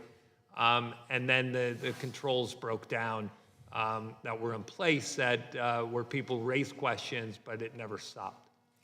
Mr. Jacobs, did you sign off on that decision? I did approve that decision, yes, sir. Why is that? Congressman, as we were working to implement the PACT Act, one of the critical concerns we had was about, excuse me, recruiting and retaining the workforce and the leadership that we need to meet the growing demand of veterans as a result of the PACT Act. And I was concerned about our ability to retain the leadership that was critical to our ability to launch the PACT Act within months rather than years, and to implement the policies that were needed to do so. And ultimately, what we realized is that we erred in the way that we implemented it. And so there were missed opportunities as an organization where voices raised concern, there were concerns raised that didn't get to us, expressing disagreement. And there were also personal shortcomings on my Real quick, Mr. Jacobs, what has been done to rectify this issue? Congressman, we have recouped 93% of the senior executive CSI payments for central office leaders. We notified... Were you ordered to do that, Dr. Elnahal? Was that your call to recoup that money, or was it the secretary? It was the secretary's call. He did work with Undersecretary Jacobs and myself, and we, of course, agreed with that decision. When we see things like that happen, because Dr. Elnahal, I'm sure this isn't the last time that you'll appear before this committee, is there anything else, any decisions that you made along those same type of lines that the OIG, or the IG is going to be writing reports about in the future that you know of? Not that I'm aware of, Congressman, and as my colleague Josh just said, I definitely made mistakes myself. There were mistakes made across the agency on this. To the extent that any veteran heard about this and had their trust compromised in the VA, I apologize to them. And my most important task now is to make sure that this never happens again. And we implement all of the recommendations that we concurred with in Mr. Missel's and the IG's report. And my commitment to you is to ensure that all of them are implemented. Thank you, Doctor, and I appreciate you taking accountability for that. It's not something that happens often up here in Washington. I yield back. The chair will now recognize myself for 5 minutes. To Mr. Missel, the OIG has published several reports involving the Hampton VA Medical Center that substantiated many allegations related to clinical care. These reports highlight substantial failures to deliver adequate care, endangering veterans and undermining the trust of the Hampton Roads community. There was a 2022 report, multiple failures in test results, follow-up for patient diagnosed with prostate cancer, a 2023 report, delay in diagnosis and treatment for a patient with a new lung mass, and a 2024 report, mismanaged surgical privileging actions and deficient surgical service quality management processes. What has the OIG identified as being the root cause of these substantiated allegations, and to what extent were Hampton VA's leadership responsible for the facility's many failures? I think the bottom line is the leadership is responsible for the failures that occurred. I think there was a theme in all three of these reports that some basic fundamental processes were just not followed. Some of them were just not even, the leadership was not even aware of it. And again, going back to what I was saying about VISN oversight, the VISN wasn't involved in the facility at all, never recognized that there were issues with leadership at the facility. Why was the VISN not involved with leadership there? They took a very passive approach, and they said they weren't aware of it. Nobody told them what the issues were. And we've seen in report after report, when there's passive VISN oversight, they're not able to identify problems as early as they should and to deal with them when they should. Has that changed with some of the leadership changes that have happened recently? We're still looking at that. We have open recommendations, certainly on the most recent report about Hampton, so we're going to follow up on that. Please keep a close eye as the person who represents many of the veterans that use that facility. And follow-up question for Mr. Missel. In each of these reports, the OIG mentions a series of recommendations that the Hampton VA Medical Center must implement. Which of these outstanding recommendations have not yet been implemented, and have you received feedback from Hampton VA Medical Center explaining why hospital leadership has not been able to implement your OIG's recommendations? We check with the facility on a quarterly basis to see the progress that they're making. The two earlier reports, I believe there's still one outstanding recommendation, but we understand the facility is working on it. And then the most recent report, it's too early at this point to have them close out. But again, we're available to speak with the facility about any issues they may have, and we help them close them out and ensure that the recommendations address the issues and that the issues will be improved going forward. So will you continue to follow up and make sure each of the recommendations have been followed? Absolutely. Thank you. And to Dr. Elna Hall, in your testimony, you state how the VISN's chief medical officer has been addressing issues at the Hampton since August 2023. Over a year later, there's still clearly still issues present. So why did it take so long for the medical center director to be removed pending an investigation, and why has it taken so long to address these concerns? I think those are very fair questions, Congresswoman, and I've been working with you and your staff for some time on all of these problems. It's never an easy decision to detail out a leader. Ultimately, our network director made that decision based on many of the findings that have accumulated over time with investigations from the Office of the Inspector General and the Office of Accountability and Whistleblower Protection. So when he recommended that decision to me, I immediately accepted it. And we made those moves for temporary reassignments and brought in a very experienced and effective leader, Walt Dannenberg, who's normally the director at Long Beach, California. I've already had contact with him about the improvements he's trying to make, and he is dead focused on making sure that things improve there for veterans at Hampton. And we have met with him as well recently and are very encouraged by that leadership change. And I've only been in this position for almost 2 years now in my first term, but this has been the biggest issue that we have heard complaints about. We get complaints about a lot of things, you'd be surprised, but the VA healthcare issue for myself, representing one of the largest veteran populations in the country, it was unconscionable, just the number of not just patients, but the whistleblowers. I think we interviewed 25 whistleblowers, from janitors to surgeons. So thank you very much for working with my office to rectify those issues and to provide new leadership. We are looking forward to also continuing to follow with them to make sure that we're seeing improved patient clinical outcomes. And then just to follow up, Mr. Allenhall, Hampton currently has a dangerous shortage of providers as well. That was one of their issues. For example, employees have expressed concerns to my office about a dangerous and persistent shortage of personnel at the clinical laboratory, and the hospital currently only has one anesthesiologist on staff. What are you doing to ensure the staffing issue, specifically about anesthesiologists, is resolved? Yeah, one of the immediate things is making use of a nationwide staffing contract vehicle that we now have called the Integrated Clinical Staffing Program. It turns out that we have a number of certified registered nurse anesthetists, but we need ultimate supervision from physician anesthesiologists, and so we're primarily trying to recruit through that vehicle. The most important thing to do is to get permanent anesthesiologists on, and we maintain our efforts to try to get those folks on permanently. I will again say that the $12 billion anomaly in the CR, which would go directly into VA healthcare, would allow us to grow our workforce instead of having to attrit our workforce to maintain within the budget. And so that'll be a very helpful tool to liberate every medical center that needs to bring in more clinicians, activate new services, and better serve the veterans in their regions. And we hope that Congress considers that. And I ask that you allow nurse anesthetists to be able to practice to the full scope that they are allowed to practice. I think they are a great way to supplement that anesthesiology shortage. And I know that we have heard even in this committee setting just about the length of time that it takes to hire and bring on new providers. So just making sure that we are expeditiously doing the entire process and clearance and whatnot, but hiring them, because I think we lose some good providers along the way.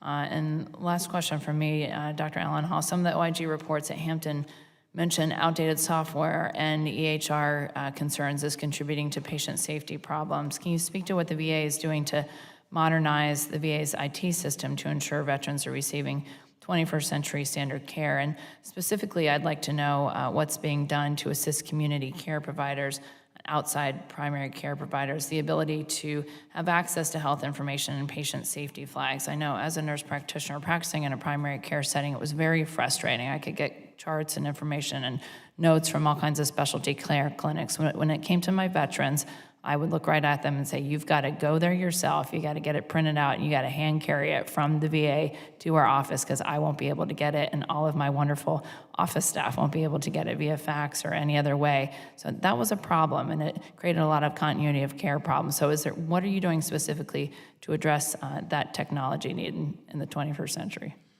There was definitely a contribution when it came to our technological tools on, this is really difficult to read some of these reports, but the really tragic case of a veteran with lung cancer who had serial delays in every step before they started treatment for ultimately what became a malignancy that spread to other organs.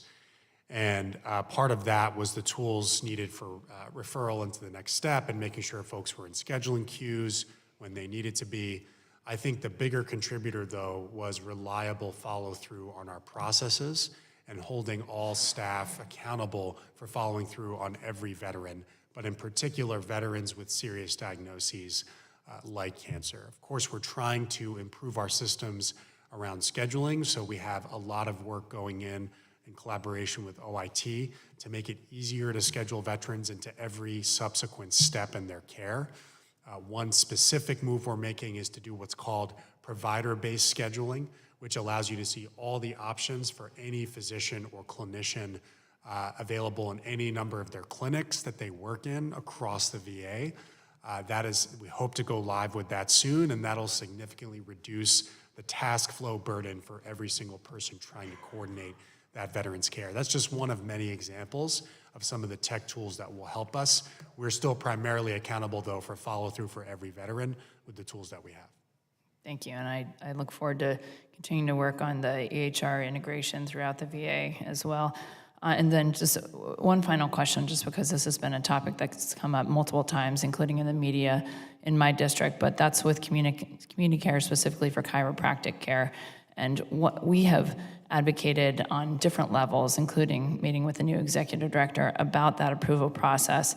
And for some reason, chiropractic care is always the one that's highlighted. But I believe, as a nurse practitioner, again, that we should be able to treat the veteran with the pain modality that they respond to the best. If it's chiropractic care, great. If it's physical therapy, if it's medicinal, whatever that pain modality is. But why can't we get that approval process done so that our veterans who respond best to chiropractic care can continue to get that chiropractic care? I don't want them to resort to other types of either we see overdose issues, we struggle with mental health issues. Let's get our veterans the proper treatment with the pain modality they respond to, and if it's chiropractic care, it should be that. So what is the VA doing to address that issue? So, Congresswoman, I'd say that this occurs most of the time when it comes to our employees trying to assist every veteran with the next best step in their care. We have to, though, make sure it happens every single time, where we engage the veteran in care decisions. If a veteran tells us that chiropractic care is assisting with their pain and their function, we should do everything we can to honor that. Now, there may be sort of many dimensions of your question around how requests for service are approved to continue a community care episode, making that initial decision to refer a veteran to the community if we don't have chiropractic care. There's a lot of ways to tackle that, but we need to just be extremely veteran-centered on how we improve these processes, and that's my commitment to you. Thank you very much, and I agree. All right, and Chair now yields, and I will yield to Mr. Obernolte for 5 minutes. Thank you very much, Madam Chair, and I'd like to thank Chairman Bost, Ranking Member Takano, and the other members of the Veterans Affairs Committee for allowing me to waive onto this hearing. It's very important to me because it highlights an issue that is critically important to my district. I represent a district with 5 military bases, over 40,000 veterans, and I also represent Loma Linda and the Veterans Affairs facility there. So what goes on at Loma Linda has a direct impact on all of the veterans that I represent and the quality of care that they receive. And as you all are aware, we've had some pretty troubling developments at VA Loma Linda, and I know everyone here on the panel is as committed as I am to trying to get to the bottom of those problems and fix them. What has become abundantly clear after this investigation, which I led with Chairman Bost, and we conducted dozens of interviews with whistleblowers. We had a bunch of letters, a couple of site visits, and we continue to review thousands of pages of documents. It seems very clear that a hostile work environment exists there. And thank goodness for the whistleblowers, because without them, we would not have visibility into the situation there. And when you have a hostile work environment, the concern is that people don't want to work there. And if people don't want to work there, you're not going to attract the best quality people. And if you can't attract the best quality people, then our veterans are not going to be receiving the quality of care that they should receive. And I know that we're all committed to fixing that problem. So, Dr. Elnahal, I'd like to start with you. Recently, the Office of Accountability and Whistleblower Protection conducted a climate review of VA Loma Linda, and I think it's fair to say the results were pretty damning. It's crystal clear that the employees there have a severe lack of trust in the leadership of Loma Linda. Do you believe that this is an indication of poor leadership, or is it something else there at the facility, and what needs to be done to fix that? I read that climate review cover to cover, Congressman. Definitely some very concerning findings. What I think we need to do there is open every single avenue we can to have frontline voices heard when they consider a vulnerability or they report a vulnerability in the quality of care. We need to make sure employees are treated right by every supervisor. There's a very notable case of a supervisor who had a very toxic environment, ultimately went through the disciplinary chain and counseled that supervisor to improve.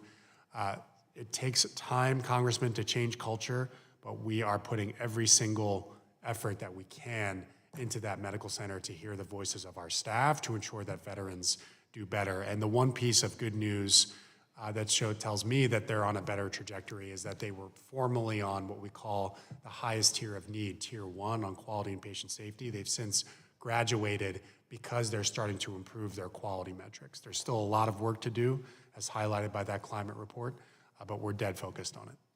I'm glad to hear that. One of the most troubling aspects of that report to me was the fact that it highlighted that employees are still afraid to disclose wrongdoing because they fear retaliation. And with some of the allegations that were made, you know, their fears are justifiable. So what are you doing to reassure employees that they can come forward and report wrongdoing without being retaliated against? The most important thing as a leader you can do to earn trust is to show up and to listen, and to not be only interacting with employees when you have bad news or you want them to do something. When I was a CEO of a single hospital before this in Newark, I would spend most of my days, at least a portion of it, doing what's called rounding, showing up to the units, both clinical and non-clinical. I know the director there is doing that himself. He's asking all of the executive leadership team members to do that. And when you show up and you're supportive, that's when trust is built. It takes much more time to build trust than it takes to lose trust. And I know that things are in a better direction there, but there's still much more work to do. Let me ask you about another aspect that I've heard about from whistleblowers, and this is the frustration that nothing that they say ends up mattering. And the supervisorial employee that you highlighted earlier when we were discussing the situation is a good example. There was someone that was promoted despite these allegations. And then most recently, the director of the Loma Medical Medical Center just received the highest possible performance rating. This is a big frustration to the whistleblowers that I've spoken with, because they feel like they bring these issues up, nothing is done, and the people that they are talking about end up getting promoted instead of disciplined. So what can you tell those whistleblowers that might restore some of that trust? Well, the most important thing that they should know is that we have to not only show up, but to follow through on what they're saying. And so, you know, I know what it's like as a physician to raise concerns to leadership about vulnerabilities in care, only to not see anything happen after that. Every single patient safety report that is flagged as a serious concern needs follow through. When you hold forums, you have to follow through on what you're hearing. That is part of accountability and leadership, and so I will definitely be reinforcing that with the VISN and medical center leadership. Wow, thank you very much. And I see my time's expired, but I want to thank everyone for their testimony today, and let's all work together to try and get this situation resolved. The most troubling aspect of that climate review was the revelation that this problem is an ongoing problem. It's not one that's been solved yet, and so we really need to take action and restore trust there to make sure our veterans are receiving the kind of care that we all want them to receive. So thank you very much, Madam Chair. I yield back. Ranking Member Takano, do you have any closing remarks?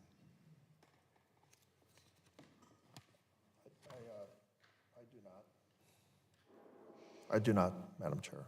Okay, thank you, Ranking Member, and thank you all for being here today.